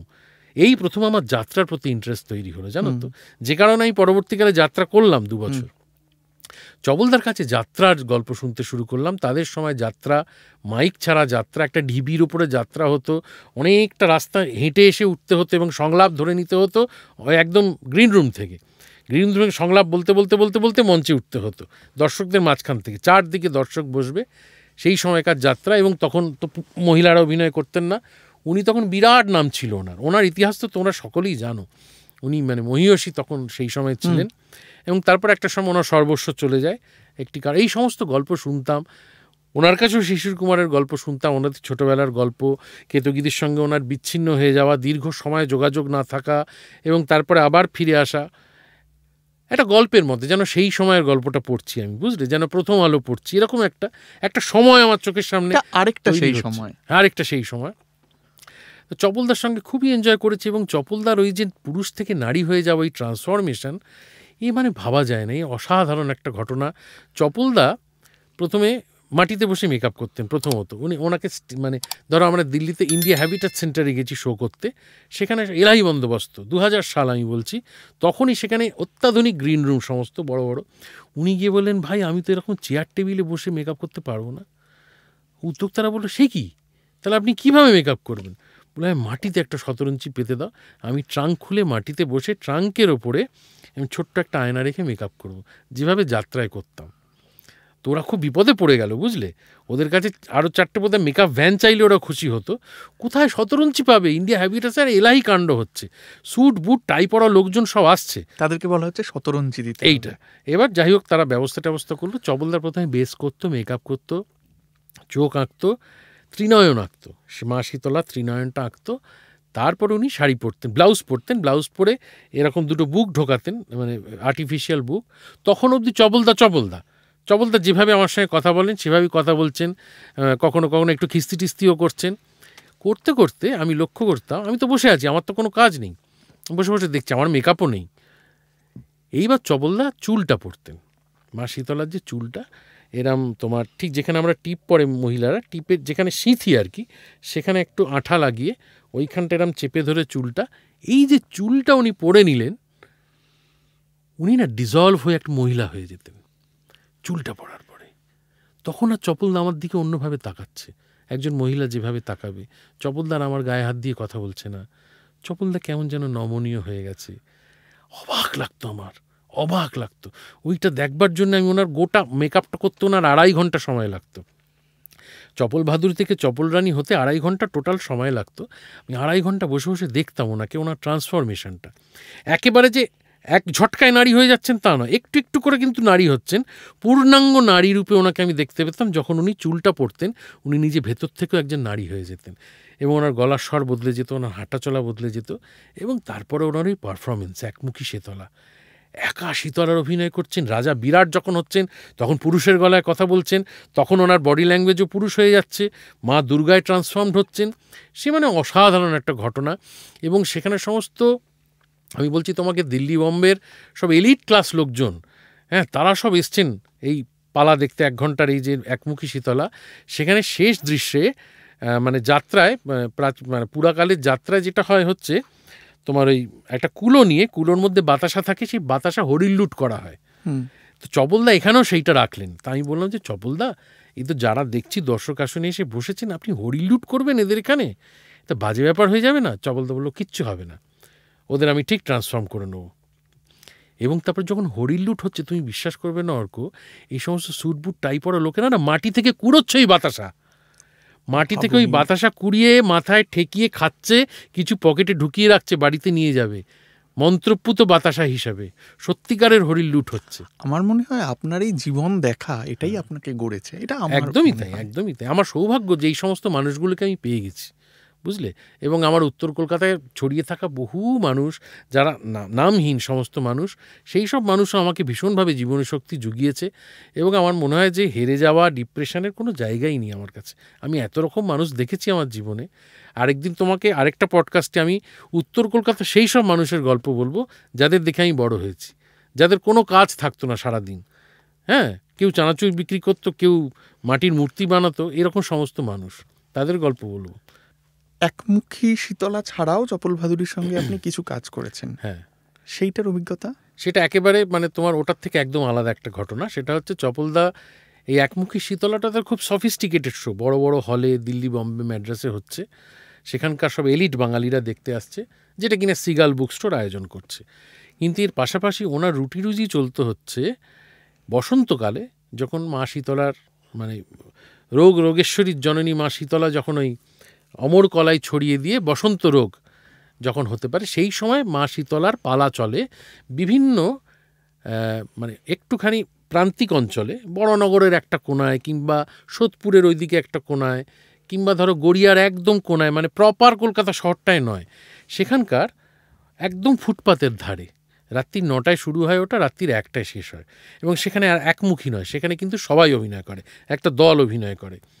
এবং প্রান্তিক শ্রেণীর মানুষরাই সেখানে আসেন, তারা দেখেন। একটা প্রায় 4 ঘন্টার অভিনয় হয়, মাঝে একটা বিরতি হয়। সেই বিরতির সময় কুলো নিয়ে প্যালা তোলা হয়। প্যালা তোলাটা কী জিনিস? সেটা হচ্ছে ওই দর্শকের মাঝে 1জন বা 2জনই কুলো নিয়ে চলে যাবে, তারা যা পারবে ওর মধ্যে টাকা দেবে, ওইটাই সেদিনকার রোজগার। কোনো স্টেজ নেই, কিচ্ছু নেই, মাটির মধ্যে একটা ছোট্ট টেবিল পেতে, টুল পেতে সেখানে মা শীতলার অভিনয় হচ্ছে। তা চপলদা আমাকে বলতো, চল ওটাতেও তোকে নিয়ে যাই, তুই বেশ হারমোনিয়াম বাজাবি, মাঝে মাঝে একটু গান করবি। আমি বললাম যে চলুন। আমি গিয়ে দেখলাম, ই বাবা, এই তো আমি গেছিলাম একটা বিরাট জায়গায় ওনার সাথে। এটা হচ্ছে একটা ওপেন নর্দমার ড্রেন, তার পাশে মেকআপের জায়গা করা হয়েছে। সেখানে ঠান্ডা ঠান্ডা লুচি আর বোঁদে দেওয়া হচ্ছে, সেটাই নাকি ইভিনিং স্ন্যাক্স এবং সেটাই ডিনার। সেটা খেয়ে রাত্রি 9টা থেকে ওইটা শুরু হয়ে যাবে। ইন্টারেস্টিং ব্যাপার। সেখানে অরিজিনাল রাজা বিরাট আছে, একজন অভিনয় করছেন, কোনোভাবেই তাকে রাজা বিরাটের মতো দেখতে লাগছে না, শীর্ণকায় একজন মানুষ, গলার দাপট সকলের বিরাট, বুঝলে। এবং ওখানেও কিন্তু ওঙ্কারনাথ, মানে ওঙ্কারনাথজির যে পুজো হয়, সেখানেও কিন্তু নারীরা নারীর অভিনয় করতে পারে না, সেখানে সকলেই ওরকম পুরুষ নারীর অভিনয় করছেন। সেখানে গিয়ে রতিনদা বলে একজনের সাথে আমার আলাপ হয়, তিনি চপলদার খুব কাছের মানুষ ছিলেন। তিনিও ছোট থেকে, হয়তো চপলদার মতো নায়িকা হননি, কিন্তু ওই রকম অভিনয় করেছেন সেই আমলে। তো সেই রকম পালা আমি বেশ কিছু চপলদার সাথে অভিনয় করি। এবং তখন চপলদা আমাকে ব্ল্যাঙ্ক ভার্স শিখিয়েছিলেন এবং একটা কথা বলেছিলেন, ধরো এটা 2001 সালে আমি বলছি, উনি নদিয়া নাগর বলে একটা পালা করেছিলেন, তখন উনি আমাকে নারদের চরিত্রে দিয়েছিলেন, গানও ছিল এবং ব্ল্যাঙ্ক ভার্স ছিল, এবং আমায় বলেছিলেন যে এই যে ব্ল্যাঙ্ক ভার্সটা মুখস্থ করছিস, এ জীবনে আর কোনোদিন ভুলতে পারবি না। সত্যি অর্ক, আমি আজও ভুলতে পারিনি। আমি হয়তো 4টে শো করেছি, আমার এখনও প্রথম অংশটা পুরোটা মনে আছে। এক অদ্ভুত মজা। তো সেই শো আমি করেছি প্রচুর। সেখানে কিঞ্চিত টাকা পয়সা পাওয়া যেত। রাত্রেবেলা ধরো 1:30-2টোয় পালা শেষ হতো, যে যাওয়ার মতো চলে যেত, ফাঁকা হয়ে যেত অঞ্চল। আমি আর চপলদা দুজনে 2টো ট্রাঙ্ক ধরে হাঁটতে হাঁটতে হাঁটতে হাঁটতে মোড়ের মাথায় আসতাম। তখন তার বাস টাস পাওয়া যেত না, হয় যদি একটা ট্যাক্সি পাওয়া যায়, প্রায় 1 ঘন্টা 1.5 ঘন্টা দাঁড়ানোর পর একটা ট্যাক্সি পাওয়া গেল, সে রাজি হলো, সে 10 টাকা বেশি চাইলো, করে আমরা দুজনে মিলে ফিরতাম। এমনও হয়েছে আমরা সেই হাওড়ার একটা কোনো প্রত্যন্ত অঞ্চলে এরকম করতে গেছি, সেখানে কিছুতেই আর কোনো ট্যাক্সি পাওয়া যাচ্ছে না। রাত তখন প্রায় 2টো বাজে। তখন যারা অর্গানাইজ করেছিল, যে ঠাকুরবাড়ি থেকে, চপলদা বললো, ভাই আমি ফিরবো কেমন করে, তাহলে তোমরা আমাদের দুজনের থাকার ব্যবস্থা করে দাও। ওরা বললো, এখানে ক্লাব ঘরে থাকার জায়গা নেই, একটা কাজ করতে পারি। চপলদা বললো, কি? বললো, আমাদের ক্লাবের একটা অ্যাম্বুলেন্স আছে, ওই অ্যাম্বুলেন্সে করে ফিরবেন আপনারা? তখন চপলদা বললো যে হ্যাঁ বেশ ঠিক আছে, তাই ফিরবো। এবার সেই অ্যাম্বুলেন্সটা এলো, ছোট্টই মারুতি গাড়িকে অ্যাম্বুলেন্স করা হতো। সেইখানে সামনে 2টো ছেলে, মানে ক্লাবেরই একটি ছেলে চালাবে এবং পাশে একজন বসলো, ফলে সামনে আর বসার জায়গা রইল না। যেখানে পেশেন্ট শোয় সেই জায়গাটা আমি শুয়ে পড়লাম, কারণ চপলদার তো অনেক ট্রাঙ্ক আছে, সেগুলো তো রাখতে হবে। আর তার পাশে একটা কোনায় যেখানে পেশেন্টের আত্মীয় বসে, সেখানে চপলদা বসলো, আর আমার আর কোনো জায়গা নেই। তো আমি ওই পেশেন্ট যেখানটা শুয়ে ওখানটা শুয়ে পড়লাম। তুমি ভাবতে পারছো, শুয়ে আমি হাওড়া থেকে আমার বেলগাছিয়া অবধি ওইভাবে শুয়ে শুয়ে ফিরলাম, এবং শুয়ে শুয়ে চপলদার সাথে গল্প হচ্ছে। চপলদা বলছে, বল এরকম অভিজ্ঞতা কিরম মজার। এইভাবে ফিরেছিলাম, এইরকম করতাম। অভাবনীয় মজার ঘটনা সমস্ত। এখান থেকে আপনার মনে হয় ওই জীবনের এই পরীক্ষা নিরীক্ষাগুলো আপনাকে কোথাও গিয়ে একটা, এই যে এইরকম ভ্রমণ, এইরকম খ্যাপামি, এটা বোধহয় কোথাও আপনাকে চুম্বকের মতো টানে, ভীষণ টানে। সেই কারণে কি যাত্রা করলেন? যাত্রা করলাম হচ্ছে, আমি যাত্রা জগৎটা দেখতে চেয়েছিলাম। এই সময় দাঁড়িয়ে যাত্রাটা কি অবস্থায় আছে, আমি যাত্রা করেছি, তাও অনেক দিন আগে, 2009 সালে আমি যাত্রা করেছি। আমার জানার ইচ্ছে ছিল যে এই ফর্মটা কীরকম, ফর্ম অফ অ্যাক্টিং। মানে আমি টেলিভিশন করেছি, আমি থিয়েটার করেছি, আমি ফিল্ম করেছি, আমি অডিও ড্রামা করেছি, কি কার্টুনেও গলা দিয়েছি, তাহলে আর পড়ে রইল কি? যাত্রা। শ্রুতি নাটক করেছি, তাহলে পড়ে রইল যাত্রাটা। যাত্রাটা ইম্পর্টেন্ট। তখন অবধি যাত্রার একটা বেশ ভালো পসার ছিল, সেই এখন আর একদমই নেই। যাত্রা প্রায় উঠতে বসেছে, এবং ফিল্ম টেলিভিশনের লোকেদের এখন আর ততটা নেওয়া হয় না, বাজেট টাজেট কমে গেছে সবই। তো সেই সময় আমি মুক্তমঞ্জুরি নাট্য দল, মানে যাত্রা দল, তারা আমাকে অনেক দিন ধরেই অ্যাপ্রোচ করছিল যাত্রায় রাজা গজার জনপ্রিয়তাটা কাজে লাগিয়ে। তো আমি রাজি হয়ে যাই ওদের সাথে। এক তো ঘোরা হবে প্রচুর, একটা মোটা টাকা রোজগারও হবে, এবং এই যাত্রার আবহটা দেখতে পাবো, কি হয় এখানে আসলে। সেটাও একটা দুর্দান্ত অভিজ্ঞতা। মানে 4 মাস বাড়ির বাইরে, 4 মাস রাস্তায়, এবং ঘুরে বেড়াচ্ছেন পশ্চিমবঙ্গের এমন এমন কোনায় যেখানে আমি আর কোনোদিন যেতে পারবো না। আমি এর আগেও কখনো যাইনি, ভবিষ্যতেও কখনো যেতে পারবো না। আমি জানিই না এরকম, মানে অত যে কোনা আছে পশ্চিমবঙ্গের, অত যে ইন্টিরিয়ার রয়েছে, আমি জানিই না কোনোদিন। সেই সমস্ত জায়গায় গেছি, শো করেছি, 10,000 12,000 দর্শক, এবং সমস্তটাই শোনার ওপরে। কারণ আজ রাতে আর যাত্রা শুনতে যাব না, যাত্রা মানুষ আসলে শোনে, সেটা আমি প্রথম বুঝতে পারলাম যাত্রা করতে গিয়ে। এই কিন্তু একাডেমিতে দাঁড়িয়ে অভিনয় নয়, হ্যাঁ, যেখানে 300-350 লোক বসে আছে, সেখানকার অভিনয়টা নয়, ফিল্মের তো নয়ই, টেলিভিশনের কোনো নয়, একেবারে একদম আলাদা একটা ফরম্যাট, যেখানে সমস্তটা তোমায় শোনাতে হবে। একটা সংলাপও যদি তুমি না শোনাতে পারো, তোমায় ঢিল মারবে। গ্রামের মানুষ সারাদিন চাষবাস করে পয়সা খরচা করে দেখতে এসেছে, রেয়াত করবে না তোমাকে। 5 মিনিট টেলিভিশনের বা ফিল্মের ওই লোকটার মুখটা দেখবে, দেখা হয়ে গেল, বাকি তো রয়েছে 3 ঘন্টা আরও। এই 3 ঘন্টা এবার তোমাকে প্রমাণ করতে হবে প্রত্যেক মুহূর্তে। ভীষণ শক্ত কাজ। সেখানে 16খানা গান গাইতে হতো লাইভ আমাকে, এবং আমাকে একজন প্রবীণ যাত্রার অভিনেতা যিনি আমার সঙ্গে পাঠ করছিলেন তিনি প্রথম দিন বলেছিলেন, শোনো বাবা, তোমার তো অনেক গান আছে, যে লোকটা বেহালা বাজায়, সুরটা তোমায় দেয়, তাকে প্রত্যেক দিন একটা বাংলা খাওয়ার পয়সা দেবে। না কেন কেন? বলো, তুমি যদি বাংলা খাওয়ার পয়সা না দাও, ও না ভুল সুর বাজিয়ে দেবে, তোমার গানটা ভুল হয়ে যাবে, ঢিলটা কিন্তু তুমি খাবে। আমি বলেন কি? বলছে হ্যাঁ, এটাই এখানে রেয়াজ। প্রত্যেক দিন আমি তাকে বাংলা খাওয়ার পয়সা দিতাম, কত 20-25 টাকা বোধ হয় একটা পাউচ বাংলা। সে কিন্তু প্রত্যেক দিন আমাকে ঠিক সুরটা দিত এবং 16টা গান আমি মঞ্চে গাইতাম। এইভাবে আমি প্রায় 150-200 পালা করেছি এবং আমি দেখেছি গ্রাম বাংলা কাকে বলে এবং মানুষের কি উৎসাহ, এবং সমস্তটাই মাইকে মাইকে অভিনয়, সেইভাবেই কম্পোজিশন করা। 3টে রস্ট্রাম আর কিচ্ছু নেই, সেই রস্ট্রামটাই সিংহাসন, রস্ট্রামটাই ফুটপাত, সবই ওইটাই। মানুষ কল্পনা করে নিচ্ছে। মানুষের কল্পনা শক্তি যে কি অসীম তার প্রমাণ পেয়েছিলাম আমি যাত্রা করতে গিয়ে। 3 দিক খোলা, 3 দিকে মানুষ, পেছনের 2টো ওঠার জায়গা, একটা এন্ট্রি একটা এক্সিট, যাত্রা। আর মাচা? মাচা প্রচুর করেছি। মাচাতে খুব একটা কষ্ট নেই। কেন করতেন মাচা? মাচা পয়সার জন্যই করতাম সেই সময়। আচ্ছা। সেই সময় পয়সা, তখন তো টাকা পয়সা একদমই নেই। একটা পুঁজি তৈরি করতে হবে তো আমাকে। আমি সেই পুঁজিটা সেই সময় তৈরি করতে পেরেছি বলেই এখন আমি দাঁড়িয়ে না অনেক কাজকে না বলতে পারি। আমার 18 বছর সময় লেগে গেল না বলতে। হ্যাঁ, আমার কিন্তু সবচেয়ে প্রিয় শব্দ না, জানো তো, কিন্তু সেই প্রিয় শব্দটা বলতে গেলে কিন্তু একটু পরিশ্রম করতে হয়। না বলতে পারার মধ্যে যে কি আনন্দ অর্ক, সে মানে বলে বোঝাতে পারবো না। এটা গত 1-1.5 বছর আমি পারছি। অনেক কাজ কি আমি সরাসরি না বলে দিই। তার আগে 18 বছর 18 বছর সব কাজ করেছি আমি, যা এসেছে আমার কাছে। মানে আমি দেখতে পাচ্ছি এই ডিরেক্টর কিচ্ছু জানে না, এর কোনো স্ক্রিপ্ট নেই, যে ডিওপি সে ক্যামেরা ধরতেই জানে না, একটা ক্যামেরা ভাড়া করে নিয়ে এসছে, এই একটা ছবি বানাতে এসে গেছে।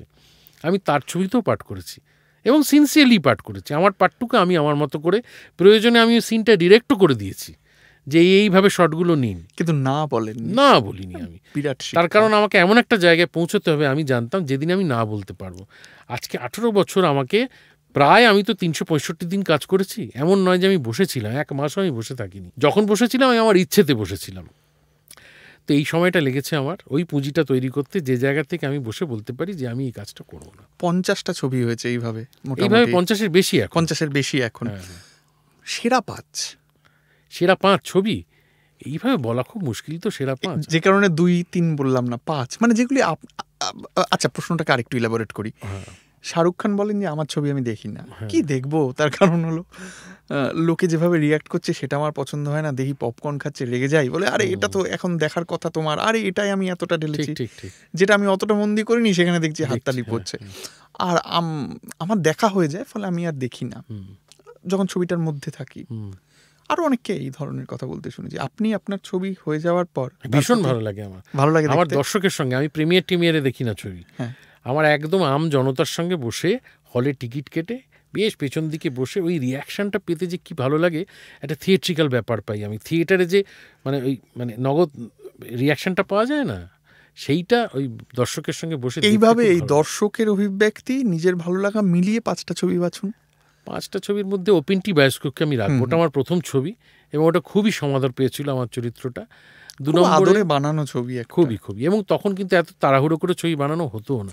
আমরা ওপেনটি বায়োস্কোপ গল্প বলছি এমন ভাবে মনে হচ্ছে যেন অনেকদিন আগে। ওটা 2013-তে আমরা 15-তে রিলিজ করেছিল। অনেক সময় নিয়ে শুটিং হয়েছে, গল্প করে, গান করে, হই হই করে কাজ হয়েছিল।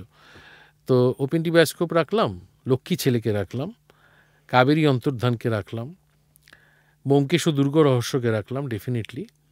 আর 5 নম্বরে আমি রাখবো হচ্ছে অসুখ বিসুখ বলে একটা ছবি, যেটা এখনও মুক্তি পায়নি, কৌশিক গাঙ্গুলির একটা ছবি। যে ছবিটাতে আমি কোনো সংলাপ বলি না, যা সংলাপই বলি গানে বলি, এরকম একটা চরিত্র। আচ্ছা, এতগুলো ফর্মে অভিনয় করেছেন, এতগুলো ফরম্যাটে অভিনয় করেছেন, যদি হাতে একটা ফরম্যাট থাকে যে আমি এই ফরম্যাটেই অভিনয় করব আগামী দিনগুলোতে, বাকিগুলোকে আমি প্রত্যাখ্যান করছি, তাহলে কি সেটা সিনেমা নাকি অন্য কিছু? সিনেমাই।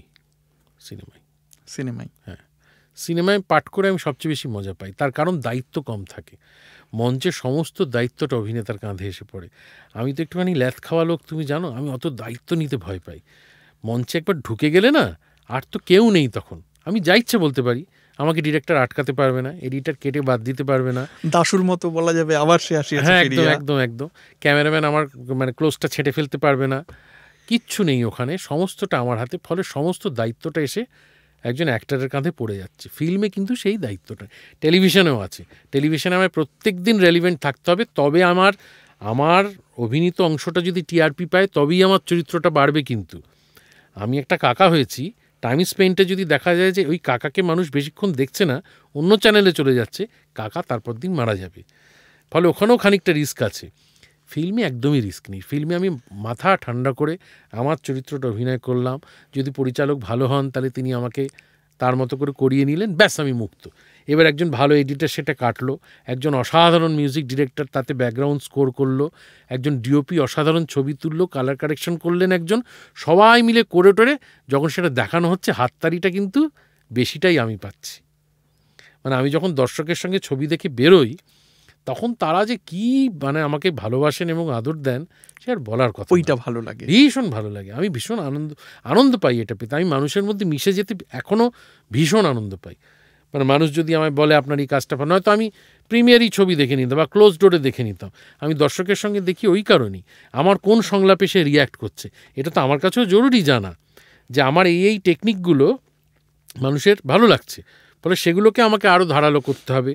বা হয়তো আমি দেখছি যে আমার খুবই মোটা দাগের একটা কিছু দর্শকের ভালো লেগে গেছে, দর্শকের ভালো লাগাকে কিন্তু আমি ফেলে দিতে পারি না, সেটাকে আমার মাথায় রেখে চলতেই হবে। অমরিশদা, আমি অনির্বাণকেও এই প্রশ্ন করেছি, মানে অভিনেতাদের সঙ্গে কথা বললে আমি এই প্রশ্নটা করি যে অভিনেতার প্রস্তুতি, এক একটা চরিত্র তার জন্য এক এক রকম প্রস্তুতি।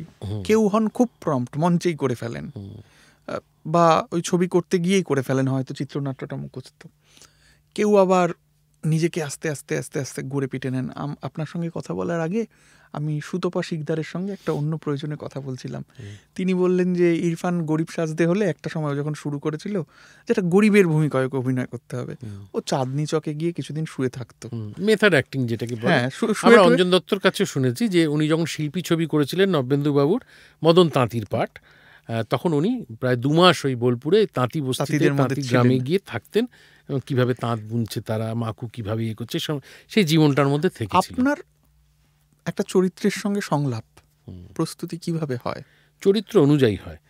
আমার যদি মনে হয় যে এই চরিত্রটা আমার অনেকটাই চেনা, তাহলে আমি খুব বেশি তার পেছনে কাজ করি না, আমি ওটাকে স্পন্টিনিয়াসলি ছেড়ে দিই, যে অ্যাকশন আর কাটের মাঝে আমি এটা করব, একটা রিহার্সাল, একটা টেক, তার মধ্যে এটা আমি করবো। এই চরিত্রটা আমার অনেকটাই চেনা।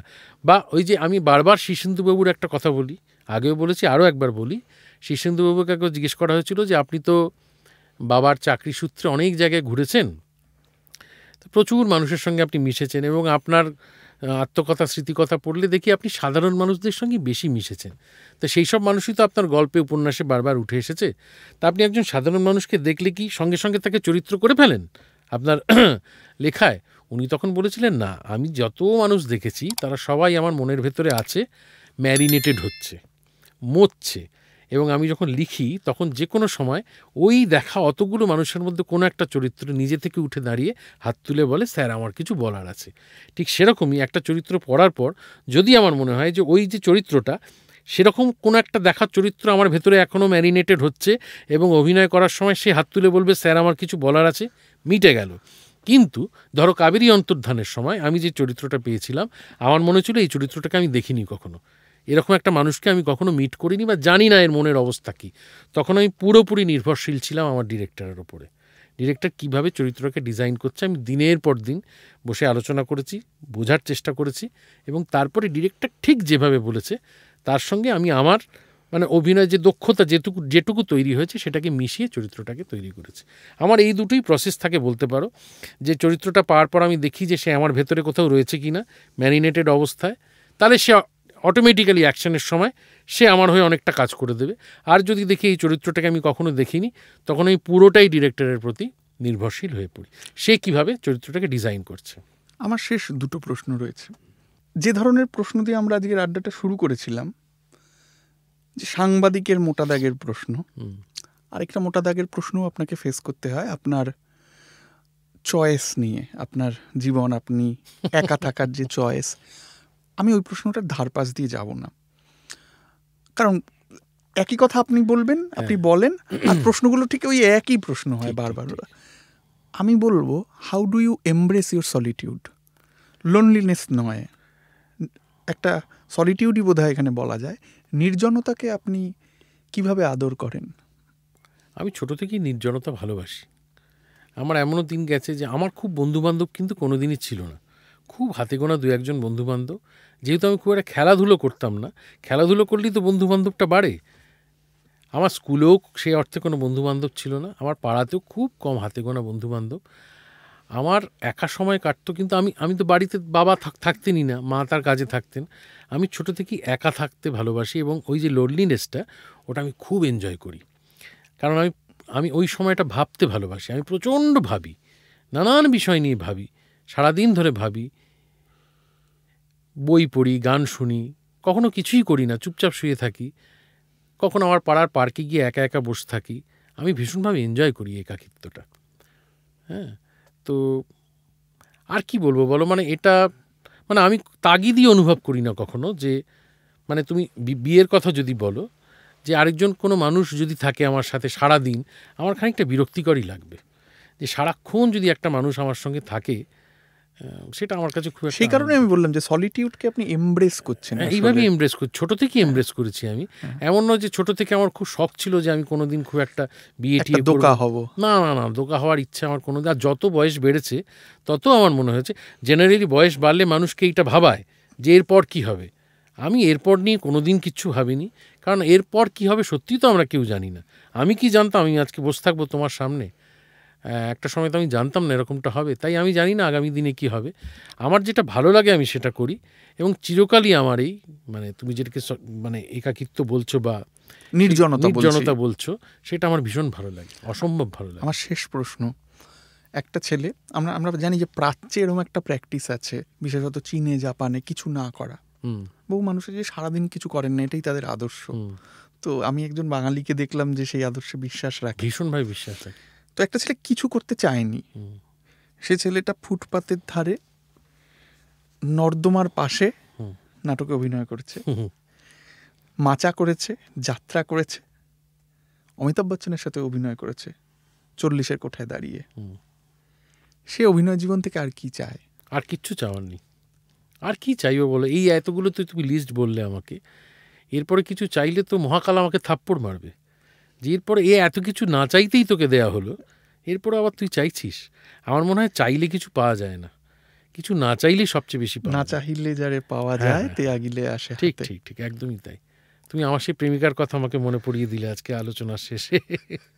তো সত্যি আমি কিছু, আমার কোনো চাহিদা নেই, কোনোদিন ছিলও না, না চাইতেই কি জানি কিসে কী কারণে কোন ভাগ্য বলে আমি এত কিছু পেয়ে গেছি আমার জীবনে। আর আলাদা করে কিছু চাওয়ার নেই। যতদিন অভিনয় করতে ভালো লাগবে যেন অভিনয় করে যেতে পারি, আর যেদিন আর অভিনয় করতে আমার ভালো লাগবে না সেদিন যেন আমি এক কথা অভিনয়টা ছেড়ে দিতে পারি, যেন আমার কোনো পিছুটান না থাকে, আমি যেন আবার আগের জীবনটাই ফিরে যেতে পারি। যেদিন আমার অভিনয় করতে আর ভালো লাগবে না, এখন আমার অভিনয় করতে বেশ ভালো লাগে। কারণ আমার অভিনয় করতে ভালো লাগবে এটা তো আমি আগে বুঝিনি, অভিনয় করতে এসে বুঝতে পারলাম যে এটা করতে আমার খুব ভালো লাগে, এবং এটা করতেই আমার সবচেয়ে বেশি ভালো লাগে গানের পাশাপাশি।